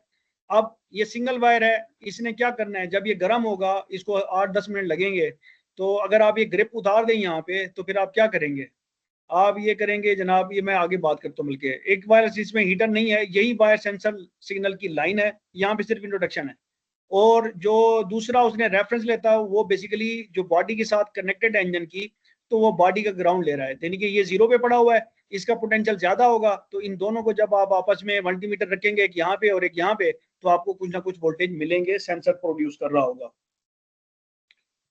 चेक्स, टेस्टिंग कैसे करनी है इसकी, तो टेस्टिंग करने का तरीका ये है कि जब फुली वार्म अप हो, सेंसर की ग्रिप उतार दें, सेंसर साइड पे ग्रिप के ऊपर मल्टीमीटर की रेड लीड रखें और बैटरी के नेगेटिव पे रखें, क्योंकि इंजन पे या किसी और जगह पे रखेंगे तो बाजू का जो है ना वहां पे वोल्ट जो ग्राउंड है वो हाई हुआ होता है, तो आपको रीडिंग ठीक नहीं मिलेगी। तो इसलिए जो सबसे बेस्ट है ग्राउंड के लिए नेगेटिव पे रखा करें बैटरी के। तो जब आप रखेंगे तो आपको कुछ वोल्टेज चेंज होते हुए मिलेंगे 0 से 1 वोल्ट के बीच में। तो जब मिल रहे हैं तो इसका मतलब है सेंसर ठीक है, हमें ईसीयू वाली साइड पे हार्नेस को या ईसीयू को चेक करने की जरूरत है। सेंसर सिग्नल वायर और सेंसर ग्राउंड में कंटिन्यूटी मिलनी चाहिए, ये क्योंकि ये इलेक्ट्रोड है, यहाँ पे कुछ ना कुछ वो आते हैं, तो यहाँ पे कंटिन्यूटी मिलनी चाहिए। अच्छा, यहाँ पे मैं थोड़ा सा डाउटफुल हूँ, मैंने कभी इसको चेक नहीं किया थ्योरी की बेस में, लेकिन मुझे थोड़ा सा शक है कि यहाँ पे इसके और इसके बीच में शायद कंटिन्यूटी नहीं मिलनी चाहिए। बहरहाल इसको मुझे माफ कीजिएगा, मैं फिर डिग आउट करूंगा, अगर मिल गया तो मैं बात करूंगा, या कोई सेंसर मिल गया तो उसको देख के चेक करके बताऊंगा। तो कंटिन्यूटी में बीम मिलती होती है, लेकिन जो 2 वायर या आगे वाले हैं उनमें जो है ना लाजमन कंटिन्यूटी मिलनी चाहिए। अगर कंटिन्यूटी नहीं होगी तो कम से कम कुछ ना कुछ रेजिस्टेंस भी साथ में शो करेगा, बट कंटिन्यूटी देगा। जो कंप्लीट सर्किट होता है, जब उसमें वोल्टेज ना ट्रेवल कर रही हो तो उसमें कंटिन्यूटी मिलनी चाहिए होती है 2 सिरों पे। तो इसमें भी जब हम बात कर रहे हैं कि जरकोनिया जो है ना उसका इलेक्ट्रोड दूसरा ये वाला है, तो अगर वो ये वाला है तो उस हिसाब से कॉन्सेप्ट में यहाँ पे कंटिन्यूटी मिलनी चाहिए। और जब कंटिन्यूटी चेक करनी है तो सेंसर ठंडा होना चाहिए, रेजिस्टेंस चेक करनी है तो सेंसर ठंडा होना चाहिए, ठीक है जी। गर्म होगा तो वो कुछ ना कुछ वोल्टेज प्रोड्यूस कर रहा होगा। ये वाला टेस्ट जब आपने करना है तो ये इंजन के ऊपर लगा होना चाहिए ये सेंसर, और इंजन फुली वार्म अप होना चाहिए, ये सेंसर भी वार्म अप होना चाहिए, इंजन रनिंग कंडीशन में होना चाहिए, और ग्रिप उतारनी है आपने और इधर को वोल्टेज चेक करना है। वायरिंग हार्नेस यानी कि सेंसर साइड पे नहीं, हम जो कनेक्टर यहाँ पे आगे ईसीयू वाली साइड वाला कनेक्टर इधर सेंसर पे लगता है उसकी तरफ हम देख रहे हैं, ठीक है जी। जो वायर इधर ईसीयू को जा रही है और यहाँ पे उसकी ग्रिप इसकी ग्रिप के साथ जहाँ पे मिलती है उसकी बात कर रहा हूँ। तो यहाँ पे आप क्या करेंगे, रेजिस्टेंस चेक में ये ठंडा होना चाहिए सेंसर फुली, आप ग्रिप उतारेंगे और ग्रिप की जो हार्नेस साइड है इस सेंसर की ग्रिप की हार्नेस साइड पे जो ईसीयू की तरफ जा रही है वहां पे आप लेड रील रखेंगे, इधर ग्राउंड पे रखेंगे, और रेजिस्टेंस जो है ना ग्राउंड पे रखेंगे। ये मैं गड़बड़ी कर गया हूँ यार। ग्रिप हार्नेस पे सिग्नल वायर टर्मिनल पे और दूसरी को नेगेटिव, इससे मीटर से बहुत थोड़ा सा करंट, हाँ हाँ सॉरी हम रेजिस्टेंस चेक नहीं कर रहे हैं जी, ये बेसिकली वायरिंग की इंटेग्रिटी चेक कर रहे हैं। ये होता ही है, मैं मिस कर गया। जब आप रेजिस्टेंस पे रखते हैं तो रेजिस्टेंस का प्रिंसिपल ये है कि ये कुछ करंट फ्लो कराता है सर्किट के अंदर। तो आप कर ये रहे हैं कि इस वायर के अंदर थोड़ा सा करंट फ्लो करा रहे हैं जिसमें कुछ ना कुछ वोल्टेज होंगे, मिली वोल्ट्स होंगे। तो स्कैनर आपके पास होना चाहिए। आपने जब इस तरह से कनेक्ट करेंगे तो स्कैनर आपको यहाँ पे कुछ वोल्टेज दिखाएगा। तो अगर वो वोल्टेज दिखाएगा आपके ये रेजिस्टेंस को कनेक्ट करने पे, तो इसका मतलब है कि ये वायरिंग हार्नेस आपकी ठीक है। तो वायरिंग इंटेग्रिटी टेस्ट, हम जब भी वायर को चेक कर रहे होंगे तो उसको हम वायरिंग इंटेग्रिटी टेस्ट करेंगे कि वायरिंग ठीक है कि नहीं है। तो ये भी वायरिंग इंटेग्रिटी टेस्ट है, और ये दोनों भी वायरिंग इंटेग्रिटी है, क्योंकि यहाँ पे हम वायरिंग को ही चेक कर रहे हैं। तो स्कैनर पे आपको ये चीज मिलेगी, ठीक है जी। इसके अलावा अगर आपके पास मल्टीमीटर नहीं है, आप ग्रिप उतारें, एक हाथ रखें आप पॉजिटिव टर्मिनल के ऊपर और दूसरा हाथ रखें उसकी उंगली इसकी वायर के ऊपर, सिग्नल वायर के ऊपर। तो ये जो पॉजिटिव 12 वोल्ट है, आप बीच में रेजिस्टेंस बन जाएंगे जो कि काफी हाई रेजिस्टेंस होती है, तो कुछ मिली वोल्ट जो है ना, मिली एम्पेयर करंट इधर फ्लो करेगा। तो सेंसर आपको यहाँ पे कुछ मिली वोल्ट भी देगा। तो आप अपनी बॉडी के साथ भी जो है ना यहाँ पे कुछ ना कुछ एक आप ये सिग्नल दे सकते हैं ईसीएम को, और जिससे आपको पता चलेगा कि ईसीएम ठीक है, उसकी वायर ठीक है कि नहीं है। ये बात समझ में आ गई है जी। अगला चेक इसका ये है कि वायर की इंटेग्रिटी को चेक करें इंडिपेंडेंटली। तो एक ही वायर यहाँ पे लगी हुई है तो उसका हम वोल्टेज ड्रॉप टेस्ट वो करते हैं, सॉरी रेजिस्टेंस चेक कर सकते हैं। तो जनरली इन रेजिस्टेंस की जो है ना जो वैल्यू है वो 2 ओम से ज्यादा नहीं बल्कि कम होनी चाहिए। छोटी वायरें हैं, अगर कोई रेजिस्टेंस बढ़ गई हुई है तो ये बेसिकली इधर कंप्यूटर की ग्रिप भी उतारेंगे, इधर सेंसर की ग्रिप भी उतारेंगे। तो इस तार की जो है ना जिस तरह से कंटिन्यूटी चेक करते हैं उसी तरीके से आप रेजिस्टेंस चेक करेंगे, जो कि 1 ओम के आसपास मिलनी चाहिए। ज्यादा है तो वायर कहीं ना कहीं पे कोई प्रॉब्लम कर रही है। फिर इसके ग्राउंड को भी आपको चेक करना चाहिए। अगला चेक ये है कि आप ये सेंसर कुछ भी ना उतारें और गाड़ी फुली वार्म अप हो, इंजन रनिंग में हो, ये अपने वोल्टेज आउटपुट दे रहा हो, तो आपने क्या करना है, जो मल्टीमीटर को मिली वोल्ट पे रखना है या वोल्ट पे रखें, मिली वोल्ट पे रखें तो ज्यादा अच्छा है, ये वोल्ट पे रखा हुआ है। और इसकी रेड लीड को सेंसर जो कि बैटरी वोल्टेज निकाल रहा है, खुद प्रोड्यूस कर रहा है, यहाँ पे रखें बैक प्रोब करके। पीछे से आप पिन लगाएं और पिन के ऊपर मल्टीमीटर की लीड रखें, और दूसरी पिन लगाएं आप ईसीयू के ग्रिप के ऊपर जहां पे ये तार जा रही है। तो ये फिर वो बताएगा कि ये तार कितने वोल्टेज खा रही है। ये देखें एक ही तार पे हम वोल्टेज मेजर कर रहे हैं। जनरली आप करते हैं एक पॉजिटिव होती है तो दूसरी नेगेटिव होती है। ये वोल्टेज ड्रॉप का कॉन्सेप्ट उस तरह का नहीं है, पॉजिटिव नेगेटिव का नहीं है। ये जहां पे जिस चीज के इर्द गिर्द रखेंगे उसके इर्द गिर्द बताएगा कि वोल्टेज वो ड्रॉप खा रही है कि नहीं खा रही। तो वायर के अंदर थोड़ी सी रेजिस्टेंस होती है तो इसको 0.02 वोल्ट से ज्यादा ड्रॉप नहीं कराने चाहिए। इससे कम हो यानी कि 20 मिली वोल्ट से ज्यादा ड्रॉप नहीं कराने। अगर ज्यादा है तो फिर या इस पिन में मसला हो, कनेक्टर में मसला हो सकता है, इस कनेक्टर में मसला हो सकता है, या इस तार में मसला हो सकता है। टू वायर में एक वायर जो है सेंसर सिग्नल होती है, एक में सेंसर ग्राउंड होती है और हीटर नहीं होता। अब ये जो सेंसर ग्राउंड है ना ये थोड़ा सा एलिवेटेड रखा जाता है, ये इस ग्राउंड से थोड़ा सा ऊपर होता है, इसकी इसमें कुछ ना कुछ वोल्टेज बायस वोल्टेज दिए होते हैं, इन्होंने इसको रखा होता है।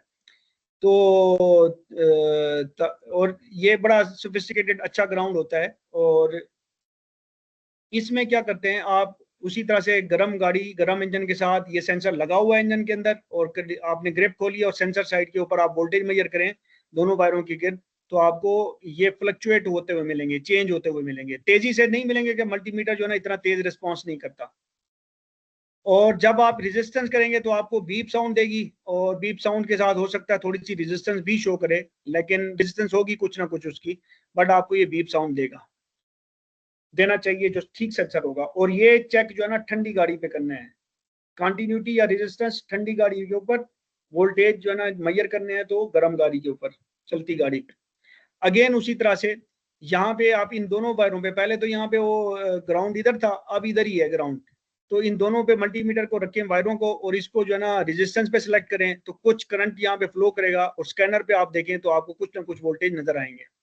इसी तरह से आप जो है ना इसकी पॉजिटिव लीड के ऊपर अपना हाथ बैटरी के पॉजिटिव पे रखें, और इसके पॉजिटिव जो सिग्नल वाली लीड है, पॉजिटिव सिग्नल वाली, उस पर दूसरा हाथ रखें, तो आपको स्कैनर पे कुछ रीडिंग मिलेगी। और अगेन उसी तरह से रेजिस्टेंस वायर की चेक करनी है तो वायर को आइसोलेट करें, अलग इधर से भी निकालें, कनेक्टर खोलें, इधर से भी कनेक्टर खोलें, इस वायर को चेक करें, इसको चेक करें, हर वायर की रेजिस्टेंस 1 ओम के आसपास होनी चाहिए। और वोल्टेज ड्रॉप इसी तरह से दोनों वायरों का कर सकते हैं, एक दफा आप इसका करेंगे, दूसरी दफा एक लीड इधर एक लीड इधर, इसका भी वोल्टेज ड्रॉप अलहदा से करेंगे, तो इसका भी 0.02 वोल्ट से ज्यादा नहीं होना चाहिए, इसका भी 0.02 वोल्ट से ज्यादा नहीं होना चाहिए। किसी भी वायर का जिसके अंदर से कोई करंट फ्लो कर रहा है, उसका जो गाड़ी के अंदर 0.02 वोल्ट से, अगर उसके बीच में कुछ नहीं है, 0.02 वोल्ट से ज्यादा नहीं होना चाहिए। ये याद रखें वोल्टेज ड्रॉप टेस्टिंग के अंदर, वायर की इंटेग्रिटी को टेस्ट करने के लिए। 3 वायर के अंदर क्या होता है, उसमें हीटर भी लगा दिया जाता है, और 2 वायरें हीटर के लिए मखसूस होती हैं, 2 वायरें हीटर के लिए मखसूस होती हैं, एक सेंसर की पॉजिटिव होती है, और सेंसर का ग्राउंड बॉडी से फिर लिया जा रहा है, तो ये अच्छा ग्राउंड नहीं होता, इसी वजह से ये नाकाम थे सेंसर्स। तो हीटर को किसी फ्यूज के जरिए पॉजिटिव दी जाती है, और दूसरी जनरली जो ना ग्राउंड जो है ना एक इंटरनल सर्किटरी के थ्रू दी जाती है, ड्यूटी साइकिल के थ्रू। वो हीटर ग्राउंड जो है ना बेसिकली ग्राउंड ऑन होता है, ऑफ होता है, ऑन होता है, ऑफ होता है तेजी से, जिसको हम कहते हैं पल्स विड्थ मॉड्यूलेशन, और उसको ड्यूटी साइकिल 100% होता है, तो हर वक्त ग्राउंड जा रहा होता है, ऑन ही होता है। अगर 50% होगा तो वो 1 सेकंड में आधा सेकंड ऑन होगा, आधा सेकंड ऑफ होगा ग्राउंड, यानी कि ग्राउंड को ऑन ऑफ करा रहा है, तो जिससे ये हीटर जो है ना चलता रहता है और इसका टेम्परेचर करता है। जैसे ही टेम्परेचर इसका पूरा हो जाता है तो हीटर के एलिमेंट की रेजिस्टेंस इतनी बढ़ जाती है कि इसमें से मजीद करंट फ्लो नहीं करता, और कंप्यूटर उसका करंट भी देख रहा होता है। तो जब उसको पता चलता है कि यार ये जो ना हीटर मजीद करंट फ्लो नहीं करा रहा, तो उसको पता चल जाता है कि इसने अपनी टेम्परेचर मैक्सिमम टेम्परेचर अचीव कर लिया है, अब मैं अपना उसी हिसाब से फिर उसका ड्यूटी साइकिल कम कर देता है। अब इस तरह का जो 3 वायर या 4 वायर नैरो बैंड है, उसमें कई दफा होता है कि ये हीटर सर्किट काम ही नहीं कर रहा होता, जब वो पूरी हीट हो चुकी होती है, गाड़ी फुली गर्म होती है, चल रही होती है, तो ये इस हीटर की जरूरत ही नहीं पड़ती, तो ये हीटर को पल्सेस नहीं दे रहा होता, तो हीटर उस वक्त काम नहीं कर रहा होता। बाकी सिग्नल उसी तरह से जैसे पहले था। यहाँ पे एक रिले कंट्रोल हीटर सर्किट दिखाया गया है, इसमें सेंसर सिग्नल है, ये बेसिकली एक और तरह का है सेंसर, जिसमें सेंसर सिग्नल है, सेंसर ग्राउंड की भी वायर है, एक वायर जो है ना हीटर को रिले के लिए दी गई है, तो इस तरह से ये 3 वायर ये भी बन जाता है। इसमें क्या है कि इसमें पॉजिटिव जो है ना उसने दी है, बैटरी का पॉजिटिव उसने यहाँ पे रखा हुआ है, और इस रिले को बैटरी के पॉजिटिव को थ्रू करने के लिए ये रिले इसको कंट्रोल करती है, तो रिले इसको ऑपरेट कराएगी, ग्राउंड परमानेंट अवेलेबल है, हीटर ऑन हो जाएगा। और फिर अब इसको भी हीटर इसको कहता पता चलेगा ईसीएम को कि हीटर मेरा गर्म हो गया कि नहीं हो गया। अब तो उसका कोई हीटर के साथ डायरेक्ट ताल्लुक ही नहीं है, वो जो सिग्नल दे रहा है वो रिले को दे रहा है, रिले को कंट्रोल करने का जो पावर है वो बैटरी से डायरेक्टली हीटर को जा रही है, और ग्राउंड परमानेंट अवेलेबल है। तो वो बेसिकली अपने एल्गोरिथम से आरपीएम वगैरह को देखता है, वो देखता है ऑक्सीजन सेंसर की आउटपुट को देखता है, और इसी तरह से जो ईसीटी है उसको देखता है, उसकी बेसिस पे उसको अंदाजा होता है कि भाई ये काम कर रहा है फ्यूल टाइम्स को देखते हुए, तो फिर वो बंद करा देता है। फिर जब उसको लगता है कि रिस्पांस ढीला है तो फिर ये इनइफेक्टिव सिस्टम है, ये मजेदार नहीं है, ये फिर भी बेहतर है, बहुत अच्छा है हीटर के मामले के हिसाब से। तो अच्छा, ये हमारी गाड़ियों में इस तरह का सिस्टम जो है ना बहुत रेयरली मिलेगा, आपको मिलेगा नहीं, हमारी साइड पे ये सिस्टम नहीं है, ये वेस्टर्न साइड पे कहीं ना कहीं पे इस्तेमाल हुआ है किसी गाड़ी में। जनरली हमारी गाड़ियों में 3 वायर यही सिस्टम होता है। अगेन इसमें अब चूंकि सेंसर की एक ही वायर थी और ग्राउंड जो है ना सेंसर को बॉडी से मिल रहा था, तो अगेन वही नेगेटिव के साथ लगाएं, इधर पॉजिटिव के साथ मल्टीमीटर को रेजिस्टेंस उस पर फुली वार्म अप करें तो आपको ये वोल्टेज आउटपुट देगा। और फुली वार्म अप हो चल रहा हो और ये इंजन में लगा हो। कंटिन्यूटी चेक करने के लिए मैंने अगेन वो जो बात की थी दोबारा रिपीट नहीं करता। और फिर हीटर वाली साइड पे आपने कंटिन्यूटी जब चेक करेंगे तो गर्म नहीं होना चाहिए, ये सेंसर ठंडा होना चाहिए। तो जब आप करेंगे इसको चेक तो आपको कंटिन्यूटी में हीटर भी बीप साउंड देगा। अच्छा, यूनिवर्सल हीटर्स अक्सर गाड़ियों में इस्तेमाल होते हैं, तो उसमें हीटर की दोनों तारों का कलर एक जैसा होता है अक्सर गाड़ियों के अंदर। जो डिफरेंट कलर वाली दो तारें होती हैं वो सिग्नल की वायर्स होती हैं। फिर 3 वायर मेरे पास अभी 5 मिनट रह गए हैं, फिर हम इसको वाइंड अप करते हैं। 3 वायर सेंसर के अंदर ये रेजिस्टेंस वो वाला चेक आ गया जिसको मैंने कहा था कि आप रेजिस्टर में रखते हैं और सिग्नल वायर के ऊपर लीड रखते हैं और दूसरी ग्राउंड पे, तो ये वोल्टेज को जिसके अंदर इंड्यूस करेगा और स्कैनर पे आपको नजर आएगा। और फिर उसी तरह से इस वायर की रेजिस्टेंस चेक कर सकते हैं आप, इस वायर को भी अलग करके रेजिस्टेंस चेक कर सकते हैं। और ये पावर वायर भी अगर रेजिस्टेंस चेक करनी हो तो दरमियान में फ्यूज वगैरह नहीं होना चाहिए। और वोल्टेज ड्रॉप टेस्टिंग यहाँ पे भी कर सकते हैं, इधर भी कर सकते हैं, इस वायर पे भी कर सकते हैं। तो अगर इधर फ्यूज से पहले पहले करेंगे तो फिर आपको वही 0.02 वाला, फ्यूज के बाद करेंगे तो फिर 0.02 से थोड़ी सी ज्यादा हो सकती है। 4 वायर के अंदर 2 वायरें सिग्नल के लिए, एक सिग्नल सेंसर सिग्नल, एक सेंसर ग्राउंड, एक हीटर की पावर और एक हीटर ग्राउंड।